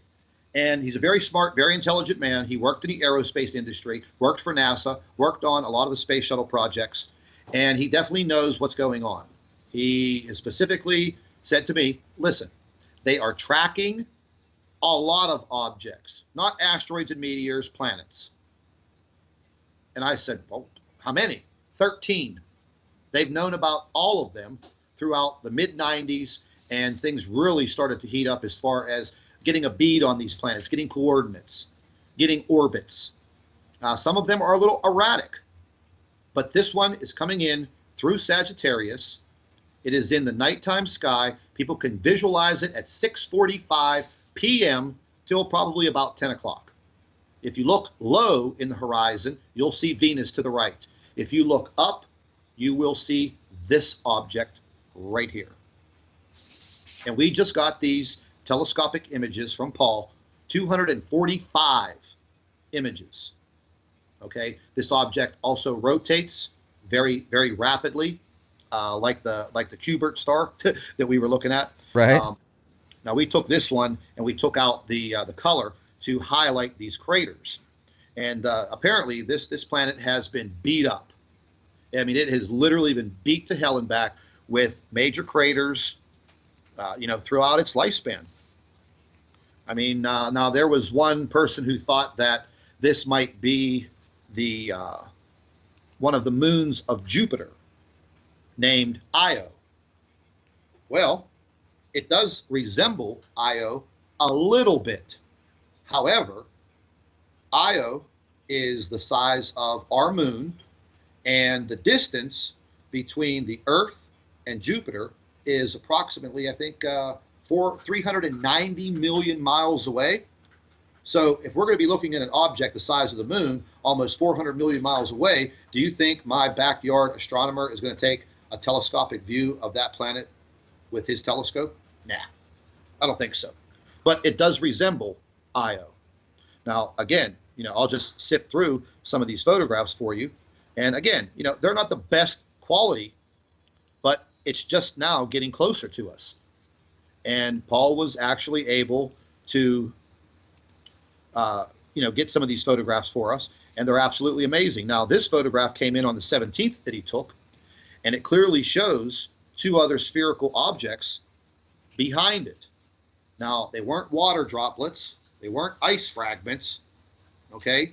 Because these two blue objects, they showed up in other multiple photographs in like an orbit around this object. And we've been seeing this blue planet all over the world, not just here in the United States, and not through my 10-cent camera, through tens of thousands of people across the globe. So once again, are you going to tell me that everybody's 10-cent camera is broken? And they're not seeing this. They're all crazy. Now, I don't think so. See, here's another good photograph. This is one of the first that we got in. Now, the two blue objects, the two blue spheres, they don't look like you can see through them. They don't look like water droplets, and they sure as hell don't look like reflections. And that yellow planet object, well, it doesn't look like an out-of-focus star. It has craters in it. And that is what's coming at us in the southwest sky right now. Right now. And So, if you don't Scott, is believe- there a way to actually, when somebody is recording that and snapping an image with their telescope, to verify the longitude, latitude, all the parameters needed so that it could just take away any speculation? Coordinates. Yeah, coordinates. That's what we're working on right now. We are actually working on getting these coordinates, and they're going to change, but at least we can get coordinates where you can, well, let's face it, you really don't even need coordinates. All you have to do is go outside and look into the southwest sky, and it's there. It's there. I mean, when we finish up here tonight or today, Rex, you can step right outside, look into the southwest sky, and say, holy crap, that's what Scott's talking about. That's what tens of thousands and soon to be hundreds and millions of people are going to be looking at and saying, what in the hell is that? Now, there was a few years ago when I saw a video of somebody that was able to take dust and zoom in on it, and it would look like an orb that many times people see in pictures, and they'll say, hey, look at all these spirits around me. And I've let me finish too, because I've also seen pictures of people where there were orbs around them, and there's no way that was dust. But there's a way that you can actually take certain, if you've got a certain camera, you zoom in enough on it. It was a pretty cool video that I saw, the way this guy did it. Real easy to do, and I could self-replicate it, I'm sure, quite easily, and so could you and anyone listening to this podcast. But it would literally look like those orbs that so many people say are some type of spirit or ghost or something. And what we were just looking at, those planets kind of had that same look to them a little bit. So is there any way that it could be some type of, I don't know, just some anomaly, you know? I mean, not necessarily lens flare or anything like that, but some type of other anomaly. Is that a possibility? Oh, there's always a possibility. There's always a possibility. And as far as going to the orbs that you were talking about, as I said whenever we spoke earlier, I've always loved and delved into the paranormal. And I actually have my own paranormal team. And that's awesome, man. Yeah, I've examined literally thousands and thousands of orb photographs. I have video of orbs with intelligent movement, because a dust particle will not be able to move in a 90-degree turn. It's just impossible. They're not going to move around with an intelligent movement. They're just going to float. And I've examined these orbs extensively. Some of them will look like a cell, like a human skin cell, or like a paramecium or an amoeba. They literally look like a cell when you zoom into them. It kind of looks like it has some kind of like little plasma inside. But when you zoom in to these photographs, you can clearly see peaks, valleys. You can see the shading and the shadow of those craters. And those craters are huge. And in one of the, for some reason, I can't zoom in, I don't think, on this Skype. But when you zoom into this, we were zooming into one of those black dots in a crater, and it looks like the object that impacted is still there with shading and shadow. So on dust, you're really not going to get shading and shadow. Was the lens corrupt? Man, that's some pretty detailed corruption on a lens or the mirror in the telescope. Now, let's forget about these 245 images. I have video footage and more photographs from people all over the world that came in before and after Paul took these telescopic photos, and they all match. They're all the same. This photograph, or this video footage that you're seeing right on your screen right now, this was on the 18th of November, okay, and this was over in Spain. As we were talking about Paul's images, this came up on the Spain Madrid cam. One of our team members happened to be viewing it at that precise moment. That's not the moon. That's not Venus. Look at the direction of where it's going. West, south, southwest. That was our object. And look at the interaction on the planet. Look what's happening to it. Look at the bursts of rays coming off of it. Now, that's not light from another source hitting that planet. That planet has obviously some type of plasma reaction going on. I mean, we're not faking footage. We're just recording it. And we were lucky to capture that. And again, I'm not the only one that's seeing this. My subscribers are the best in the world, man. They are the ones that are out there, and they are taking the footage, taking the photographs, and they're getting them into me, and we're examining them. And hey, my idea is proof is in numbers. Now this is a good telescopic view that the ladies in Canada took a photograph. The ones I told you that were in Alberta. 17:45 p.m., November 9th, 2016. They call it the new star in the southwest. And there you go. These ladies have a sky map. They have a sky map application for the cell phone, which is a great application to use. They can clearly see Venus off to the right, and then they see that monster. And each and every night, it's there. And as they've been documenting it, it keeps getting closer, and it keeps getting bigger. Now, I know that you've interviewed Gil Broussard before. Yeah, Gil, real nice guy. Several times, actually. Yeah. Well, I've had several long conversations with Gil. The first time that we talked for almost 4.5 hours. And we have kind of similar backgrounds.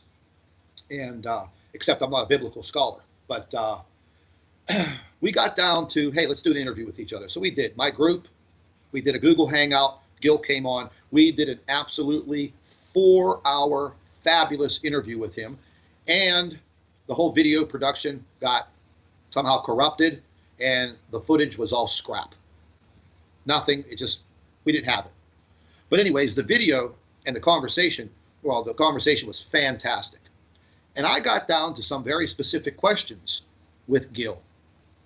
And I asked him point blank, I said, Gil, whenever we see this, what's it going to look like? Are we going to be able to distinguish it?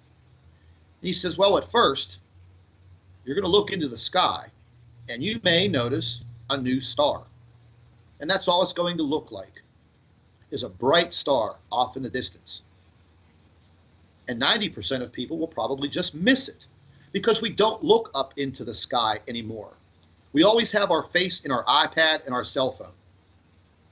But he said as the weeks go by and the months go by, that little tiny dot in the sky will now get bigger and bigger and bigger, to the point where you will notice it.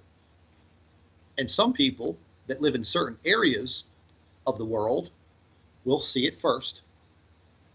And now, with technology, the internet, YouTube, Facebook, people are going to start putting pictures up.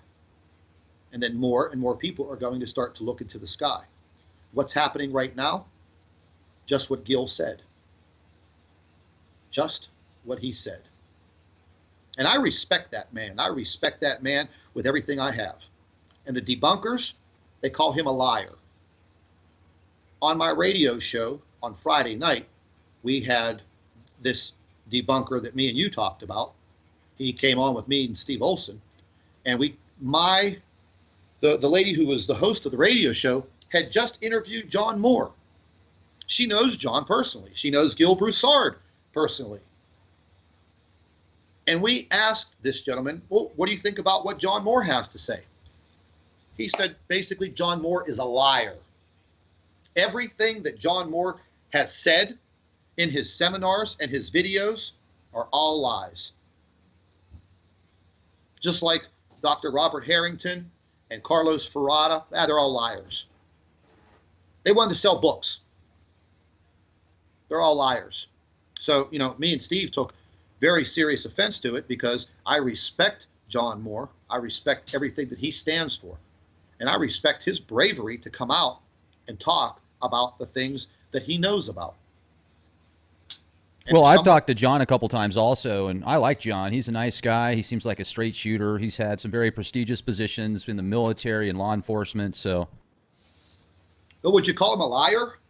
Like I said, absolutely not. I wouldn't call him a liar. I like John. So, yeah. Here's the thing, and that's I don't appreciate when people come out and just say, "Hey, that guy's a liar. That guy's full of it." Now, people can be wrong, and that's cool. But if somebody's wrong, say, "Hey, look, this is why I feel that you're wrong," and do it in a respectable manner. Because what good is calling somebody a liar going to do anyway? That's just going to piss the other person off, rightfully so, and then it's just going to start a fight. So, if I think that negotiation is key on both sides. Of people say, hey, look, you think I'm a liar? Well, instead of calling me a liar, why don't you say, hey, this is why I think you're wrong. And then you get together, you have a conversation, you end up either making a friend, an acquaintance, or hey, I mean, it is what it is. But it just fascinates me because with Leak Project, there's so many different people that listen to Leak Project on all sides of the coin, and the comments on both sides, it's just like, wow, you guys could probably get together and have a decent conversation if you didn't just start leaving comments about you're an a-hole, you're this, you're that, you're this. I mean, it's psychology. You call somebody a name, it's automatically going to piss them off. What are they supposed to do? Oh yeah, you're right. I'm sorry. Okay, bye-bye. Yeah, I mean, I've been through it. I've been invited into some of these hangouts with the debunkers and the trolls, and I was the only one who had backbone to go in against a half a dozen of them by myself. And I went at it with them for 3.5 hours. I went at it with them. And the only excuses that they had were the same excuses that everybody just washes out. That's a lens flare. That's a photographic anomaly.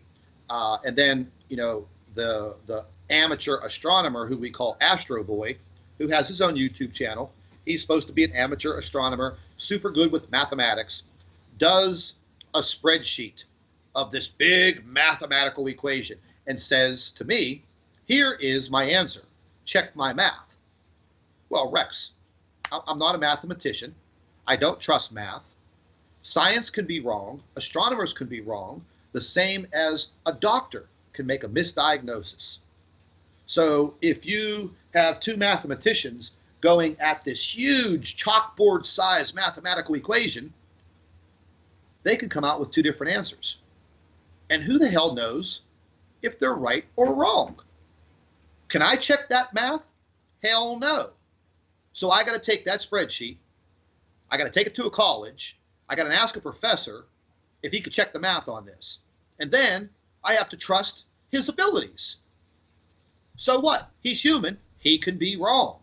Just like any other mathematician. And at the same time, you got to give him props for coming out with that, because here's another thing too. If somebody genuinely believes that is correct, hey man, bring it to the table. That's awesome. I mean, I talk to people all the time that don't have the same beliefs as me, and that's fantastic. I don't know anybody that I agree with 100% of the time. That would be weird.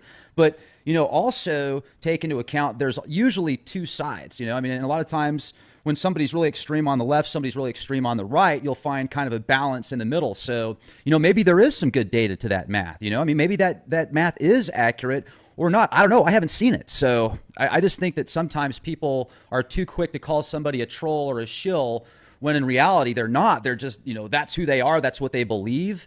And you would agree with that, wouldn't you? Oh, absolutely. Well, here's the thing. As far as the trolling goes, if I see you in the comment section of any of my YouTube videos for 24 hours a day, 7 days a week, you don't even have time to go to the bathroom. How are you paying your bills when you're on my YouTube channel 24/7? Maybe they're on Social Security, man. I got my welfare check coming in next month, man. Check this out. I'm going to type all over this guy's channel, man. He's freaking me out. They beat my channel to death. And, I mean, my subscribers, they argue with them all the time. They have the same excuses. It's the same bunch. And then, I'm no dummy. I investigate them. I investigate the trolls. And I ended up finding them on the gentleman who debunks my videos. I find them in one of his video comments, and they're all there in the comment section on Google Plus, all together, collaborating and, going through their sabotage against me. And I caught them several times. So now, I flush them out. I make fun of them. I tell them I'm going to barbecue them. I'm going to spread barbecue sauce all over you, baby. When the world comes to an end and I'm looking for something to eat, I'm going to find one of you trolls and I'm going to barbecue you. But in reality, I'm just joking around with them. But I feel that they do have an agenda. Their agenda is to discredit me, discredit the information, and create a doubt in the subscriber's mind. So if you create the doubt, well, then you've done your job. But every single video that I put up, within seconds, they have notifications set up. They're on my video within 5 to 10 seconds in the comment section, spewing their hatred. That's a troll. That's a professional.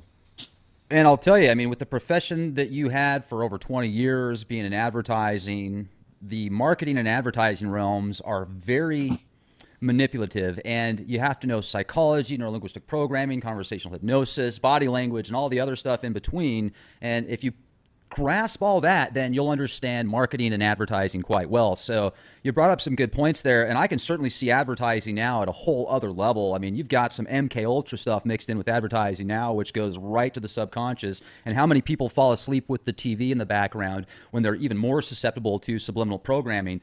And it's just at a whole other level. So you can probably pick that stuff out quite easily with the experience that you have. Yeah, absolutely. And I studied all of that. I mean, I would consider myself one of the best in the business. I mean, I invented the Budweiser girls. I had massive contracts with NASCAR, Carnival Cruise Lines. I've been all over the world, man. I've bumped heads with some of the biggest corporations, and I've literally, sat down in front of them, in front of their advertising board, and I put out the numbers. I put out the ad campaign, the psychology of the ad campaign, and the target market. And I've walked away with $25 to $50 million contracts. So I'm no pushover. I'm no idiot. I'm no, dummy that just decided to open up a YouTube channel and do this. And I knew there was going to be a target on my back. It took about 90 days. But, whatever. Come get me. But Who came up with the Spud Dog? the Spud Dog? Yeah, Spud McKenzie. Oh, you mean Spud's? That was way after me. The Budweiser girls was actually a joke, because it turned out to be a joke that came up, and sex sales, and we were right in the middle of these big Budweiser contract negotiations with Budweiser and NASCAR, and it was my father's company, and my father had a young girlfriend that she looked like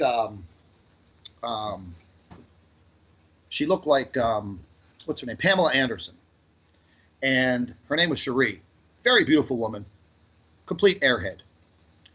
And she came walking in as I was having a meeting with my father, and she was dressed in little white shorts, had a little red shirt on, and it just happened to be a Budweiser shirt, and it was all skin tight, all tanned out. And she was like, that little bubbly attitude. And I looked over at her, and I was like, oh my God, that light bulb went off, because that's the type of mind that I have when it comes to, advertising. And I was like, wow, that's it. She's a Budweiser girl. And my father looked at me, he says, what the hell are you talking about?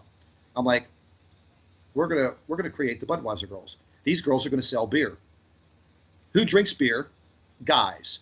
What do guys want to look at? They want to look at, supermodels dressed in little skimpy shorts, and we're going to take this to NASCAR. And we did, and it went off like a bombshell. And we had a 5-year deal, and I went to every single race 5 years in a row with the Budweiser girls. And, they ended up being models for modeling agencies in the specific cities and states where the races were. And it went off like a charm, and it was worth the $25 million, and but that's how it is. You get these light bulbs that go off in your head, and this is what's happened with me and this whole Planet X. Now, I'm starting to find out and figure out that the whole label of Planet X, Nibiru, is just that. It's just a label right now, because what I'm finding out is there is a hell of a lot more out there than some rogue planet.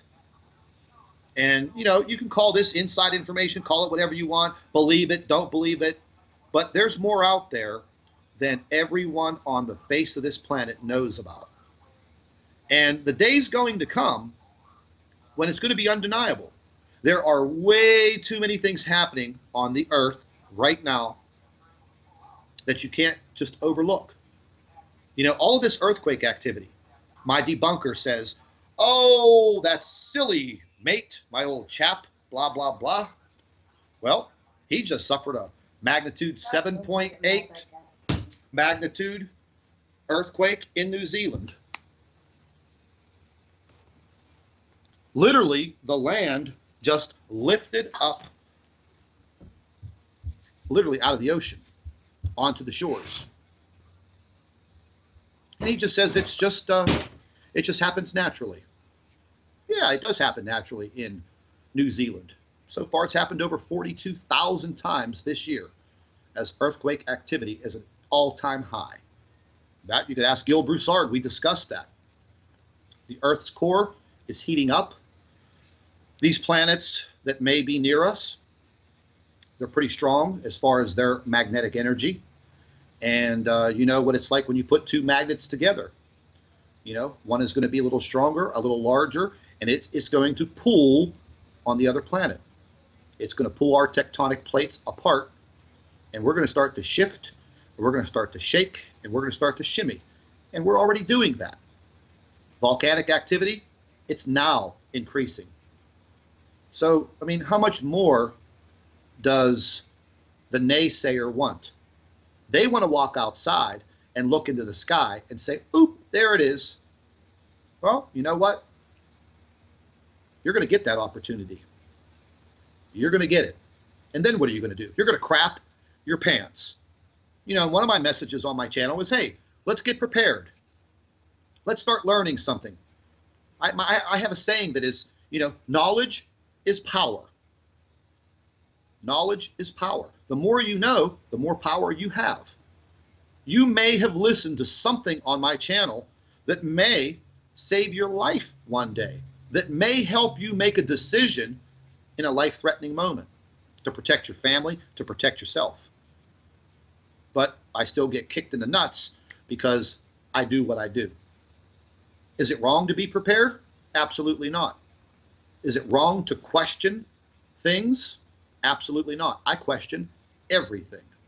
Well, you know what's interesting, Scott? Real quick, let me jump in. It's like you have to have all these different insurances or else you get fined now. Yet Exactly. for somebody that wants to have tangible insurance like food, clean water, you know, maybe another shelter source or some type of structure that's strong enough to deal with certain cataclysms, being able to get off the grid, stuff like that. No, you don't want to have any of that, you know, but you do want to have your corporatocracy insurance. There's so many variables to everything that we talk about and everything that we delve into. I mean, and I do sit by some days and, I mean, I'll be honest with you, I have some moments, you know, because I wish there was something that I could do more. You know, I mean, I read all of the emails that come in.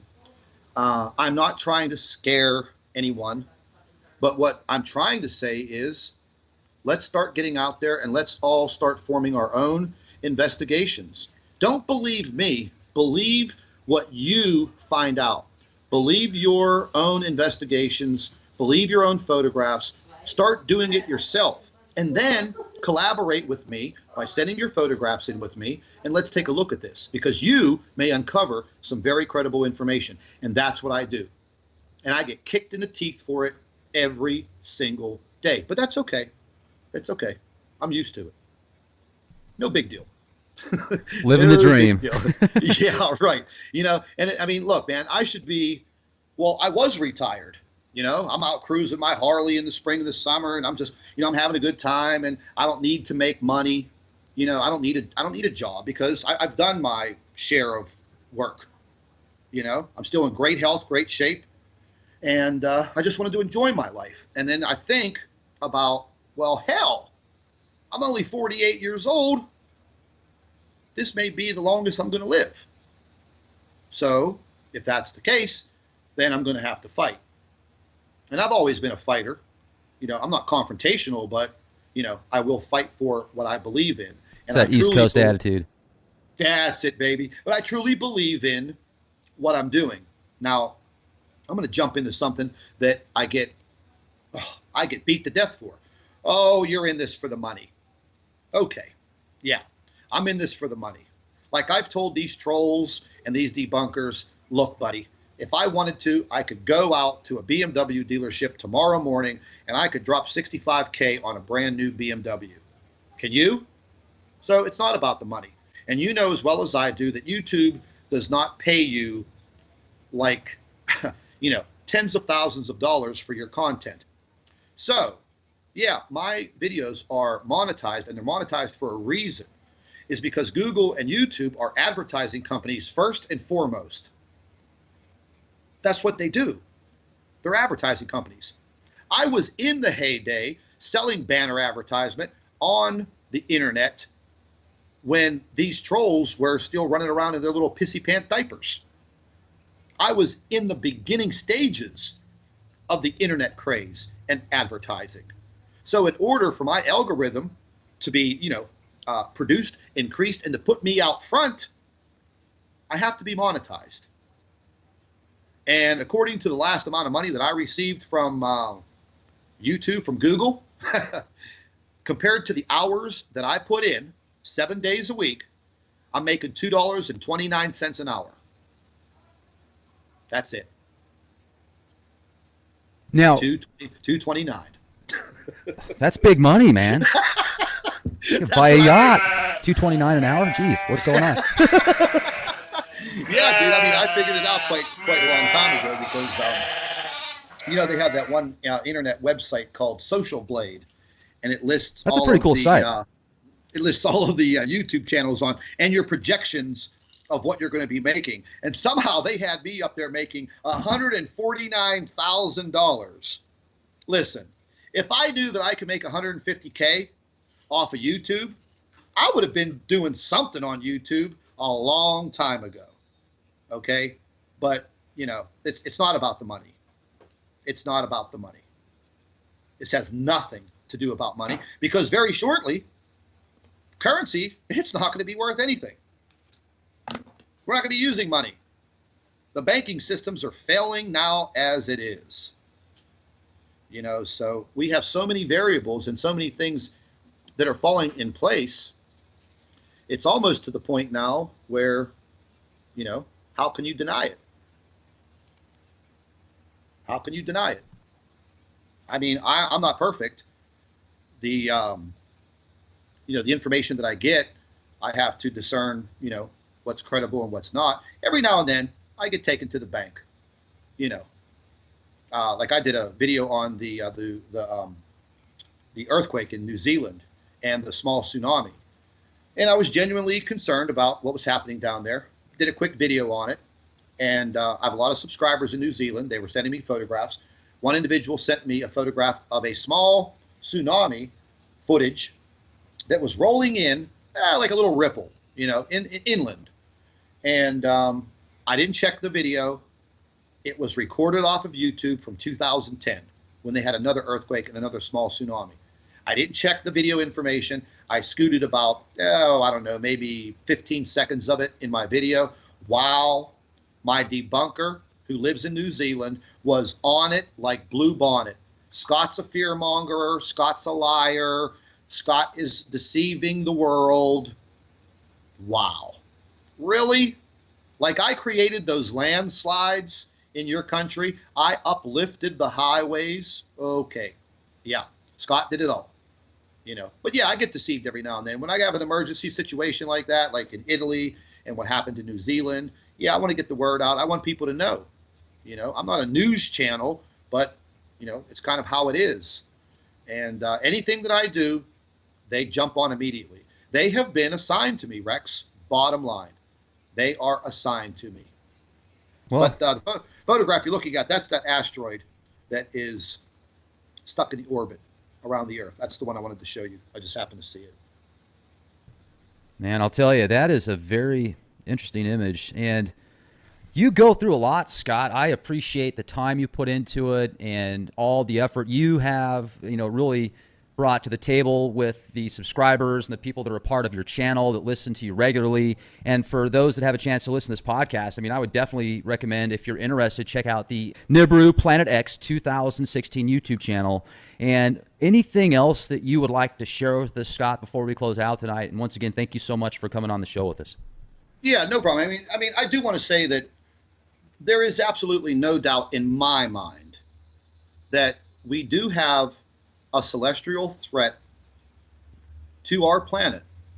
If you watch very carefully what your own government is doing in your country, especially if you live in a modern country, Europe, the United States, Canada, If you watch what these governments are doing, then you'll clearly see that they are in direct preparation. They constantly produce psyops, psychological operations, to see how the public is going to react to a situation that will be upcoming. All of this summer, there was the big issue, grab the guns, disarm America. Well, that didn't work. But everywhere you look, if you watch what the government does, you don't even have to watch this guy. Watch these people, and that will tell you something's up. Something is up. And there are many, many credible men and women that have dedicated their time and their life to this investigation, like Gil Broussard and John Moore, Steve Quill, Robert Evans, myself, Steve Olson. There are a lot of people out there putting themselves out there, putting a target on their back to divulge this information. Why? Hell, we love humanity, we love this earth, and we don't think that we should be lied to. We think that we should be given the chance to prepare and have the same chance as the elite. And that's what I'm going to fight for to the very end. That's it. Bottom line. That is my fight. Right on, man. That's awesome, Scott. Once again, really appreciate you coming on with us. Please keep us updated. Folks, check out Nibiru, Planet X 2016 YouTube. Looks like daily updates, sometimes even more than one. Also, check out our YouTube channel, youtube.com/clandestine time lord. Get access to over 350 full-featured podcasts, absolutely free. And if you become a contributing member at leapproject.com, you'll get access to exclusive content. Check out our new high-resolution, limited vinyl decals for $10, free shipping, and be the change you want to see. This is Rex Baer. Talk to you soon.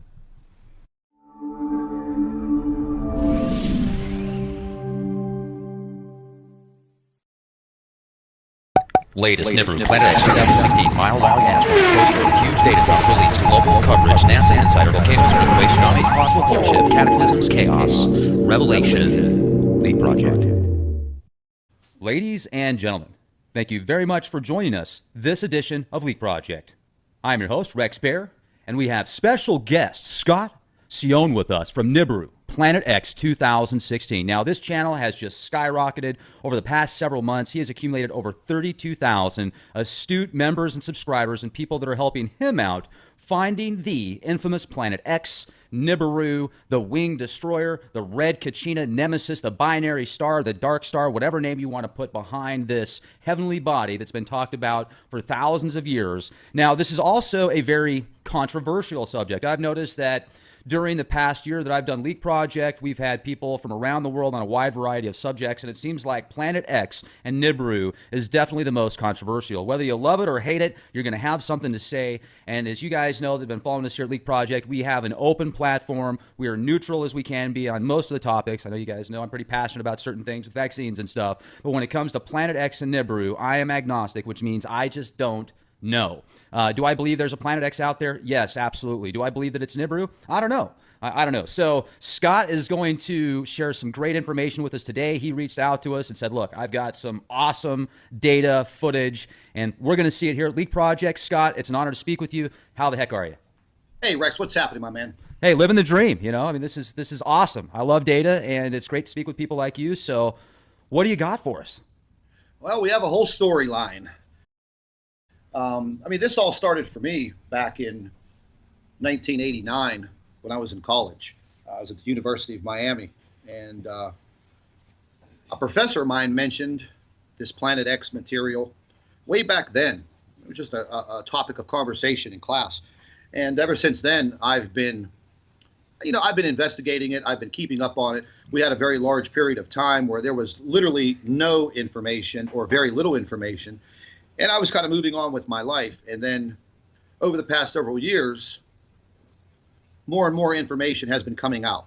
And, with the platforms like YouTube and Facebook, this information has now come out in droves. YouTube channels, researchers, investigators, whatever you want to call them. So I decided to start listening in. And once I started listening in, and then I started doing my own homework and my own investigations, I started to find that a lot of this material had a lot of credibility to it.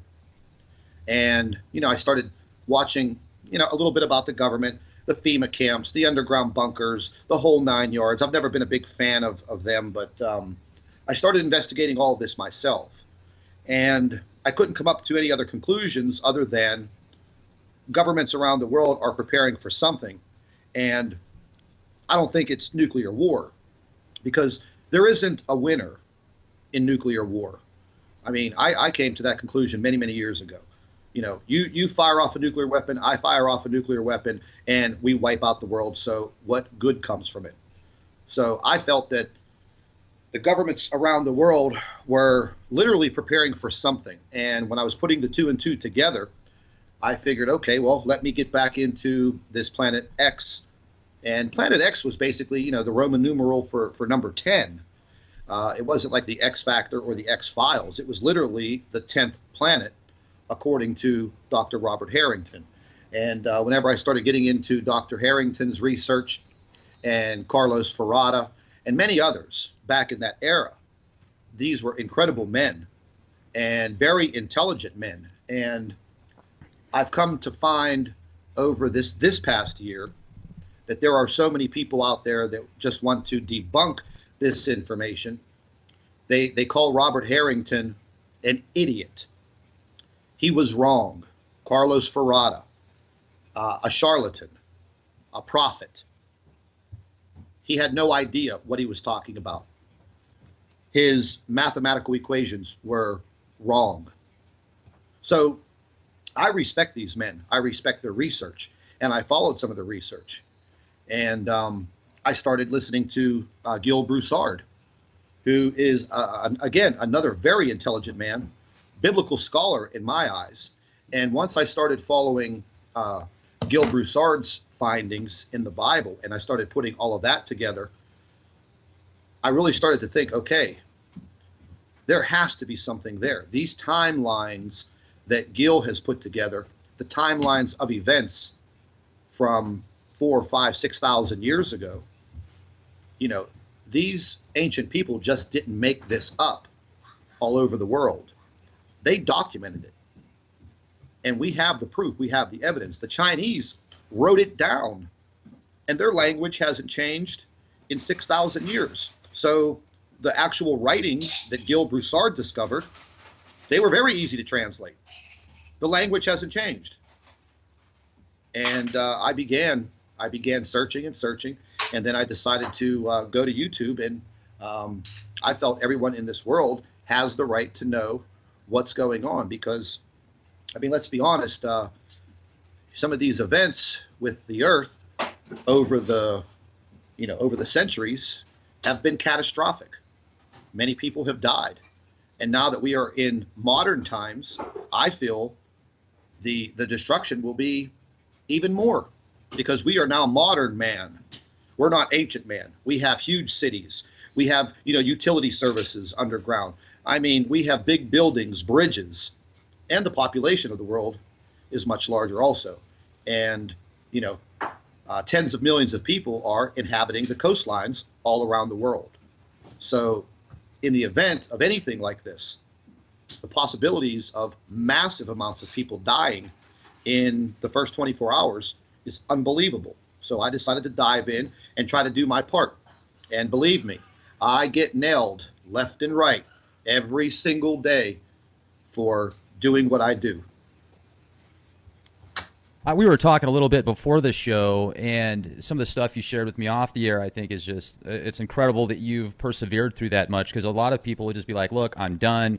And I find it fascinating why people get so upset about Planet X sometimes. I hear the old, oh, well, it's a fear-mongering thing, and I do see people that use fear tactics to profit, and I don't like it. I mean, there's plenty of people I can see on TV that make millions on that. And I'm like, well, why don't you guys go after those donkeys? I mean, they're doing a lot more damage on the air, saying that Jesus is going to save you right now if you give them $1,000 as much money as you can. I'm being not a little bit sarcastic, but not completely here, because you do see that stuff on TV a lot, where you've got the wolves in sheep's clothing, and the stuff that you've gone through just to make people aware of what you feel is a possible cataclysmic event. You know, I mean, you're putting yourself on the line. And I know people that have ostracized themselves from their family because of what they believe in, whether it's Planet X or something similar to Fringe like that. You know, when Fukushima happened, so many attacks from people that they care about because of what they're doing. And it's like, you know, they're doing it because they believe in it, yet they're getting attacked. And it kind of reminds me of some of those superhero comic books where they have to go, the good guys, the ones that go through all the crap, and the bad guys, the ones that have the nice house, the nice cars, all the money, etc. It's like, well, why do you want to be a good guy when you can be the villain and get all this stuff? Exactly.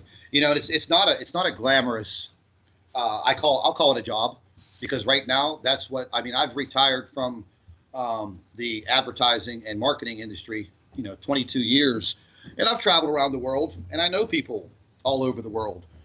And I guess this is where I'm getting my passion. I feel that we as a people, the inhabitants of this planet, I think we deserve more. I mean, don't you? I mean, I don't want to get caught with my pants down in the event of something this serious. So yeah, I'll take the punches in the throat. I'll take the knives in the back, because that is pretty much what it's been. 2 months after my channel started, I started stumbling onto some very good, credible information. And my whole theory was, okay, I need to have as many eyes in the sky as I possibly can.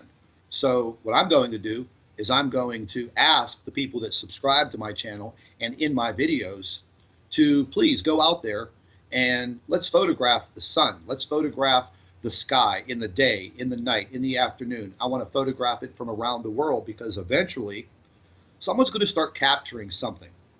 So, it's like all of the observatories all over the globe. Okay, eventually they all have their telescopes fired up and they're looking into different areas of space. Well, the same applies for us little people. We can get our eyes in the skies and we could start to uncover what might possibly be there. And it's worked. It's worked in a fantastic way. And the subscribers to my channel are some of the best people walking this earth. These people are absolutely beautiful. And then they've come to protect me. If I was putting up 4, 5, 6 videos a day because I had so much information coming in. And there'd come a day where, okay, I would take a little break, or I had a function to go to and I didn't put a video up. I would literally get 1,000 emails. Scott, are you okay? Is everything okay? You didn't upload a video. We're worried about you. And then, we love you. We respect you. We're right behind you. And that's what I wanted. I wanted people to make a stand. I don't want to see everyone stick their head between their legs and just take it, because we don't have to. Your ancestors and mine and everybody else's, we built this planet. We built it. We live on it. It's our baby. It's not a government baby. It's not a government planet. It belongs to us. And, that's my whole theory. Okay, we built this planet. We inhabit it. Okay, human beings aren't perfect, but we all don't deserve to have the sheets pulled over our eyes, all of our money taken, for the elite to run and hide in their golden bunkers, and then come outside a few months later when things may be all clear, and then try to start their whole new world order. Well, it's not going to happen on my watch, brother. It's just not going to happen. And I've done a lot of organizing over the past 9 months, and I've done a lot of networking over the past year. And the information that has come into my channel, which is every single day, is absolutely amazing. Now, I have to sift through it. And yes, we have the dreaded lens flare, because the debunkers love that. I think that's the only word that they have in their vocabulary is lens flare. But I have team members that literally help me out with different avenues dealing with this subject. And as we were speaking, I have a friend of mine. He's a photographer, 25 years, owns his own studio, very professional, top-notch equipment. I had him start look at photographs for me. And, he taught me a lot about what to look for in these photographs. But then when I started showing him photographs that were off the wall, he started to say to me, hey, where are you getting these photographs? And I said, oh, don't worry about it, but just tell me, what is that in the photograph? He says, well, that's a solid object. That's something, a planet, something near the sun. And as I started documenting things all through this past summer, June, July, August, September, he made a believer out of himself just by looking at the footage and the photographs and video. And then I had some people, subscribers, who are ex-military. They're retired. They know a lot. They've actually come on board with me, and it's fantastic. I have some people in North Carolina. I've got some in Arkansas, Texas, Oklahoma, Arizona, and out on the West Coast in California. And that does not even include all of the people that I have in European countries, South America, and Australia, New Zealand, even Eastern Europe. Now, there are a bunch of countries that I don't hear from because they're very highly censored. I've only heard from a few people in Russia, a few people, in Japan. But as far as all of Europe, well, they pretty much keep in contact with me on a daily basis. What part of Europe, sorry to interrupt, Scott, what part of Europe would you say is the most popular for images that you're getting? Germany was very popular. Switzerland, Denmark, Belgium, the northern tier of Italy. Now, Switzerland, all of a sudden, all the contacts that I had there, they can't see my YouTube channel anymore. Same thing with Belgium, Denmark. Germany's very rough now. Holland, as a matter of fact, I just got an email 4:30 this morning from one of my Dutch associates over there, and we test things on YouTube. They're not getting notifications for my newly uploaded videos, and they literally have to use a bookmark to go back to the YouTube channel. Well, you also were saying that you've got some pretty good connections as far as credible data, and you put together this folder for us that you're going to share, and I can't wait to see what you got, man. I'm excited. Yeah, absolutely. I've been working very closely. Me and Steve Olson, we talk several times a day. I like Steve. Steve's a good guy. We started to collaborate on some things in the middle of the summer, and he was very busy. I was very busy. We just exchanged some emails, and I had so many overloaded photographs, and he was touching on some things that I was investigating, and Jeff P. and Chris Potter, and it had to do with the sun simulator, this whole fake sun theory. And all of a sudden, I had a German subscriber who is an old-time photographer. She still uses the older 35 millimeter camera with film, like real 35 millimeter film, and a very massive telescopic lens on this camera. And she develops her own film. And here's the thing, and me and Steve finally came to a conclusion on this. Whenever you're looking at photographs taken in a digital form and then photographs on film, when you zoom into them, they don't pixelize the 35 millimeter film. And some of the photographs that she was getting me, they were absolutely fantastic. And this had to do with the Fresnel lens. I believe when Steve was on with you the last time, he was explaining it to you. Well, I came up with the first photograph of it. And it's almost like an X-ray photograph, a special way that this lady takes photographs and develops them. This Fresnel lens came out of the sky. And I looked at it. I did a video about it. And it just so happens a subscriber from Sweden who has an interest in lighthouses knew what this lens was, what it was called, what it was used for, and they were used for, oh my God, you're talking very old technology going back to, I think, late 1800s, 1900s, the Fresnel lens. It was used in tail lights of cars in the 50s and 60s, but they use it as a reflecting glass lens for the lighthouse. So he gave me all the information. I did the background, and don't you know, that lens matched up with my picture. And then we started getting more photographs from people showing this anomaly and this lens in their photographs.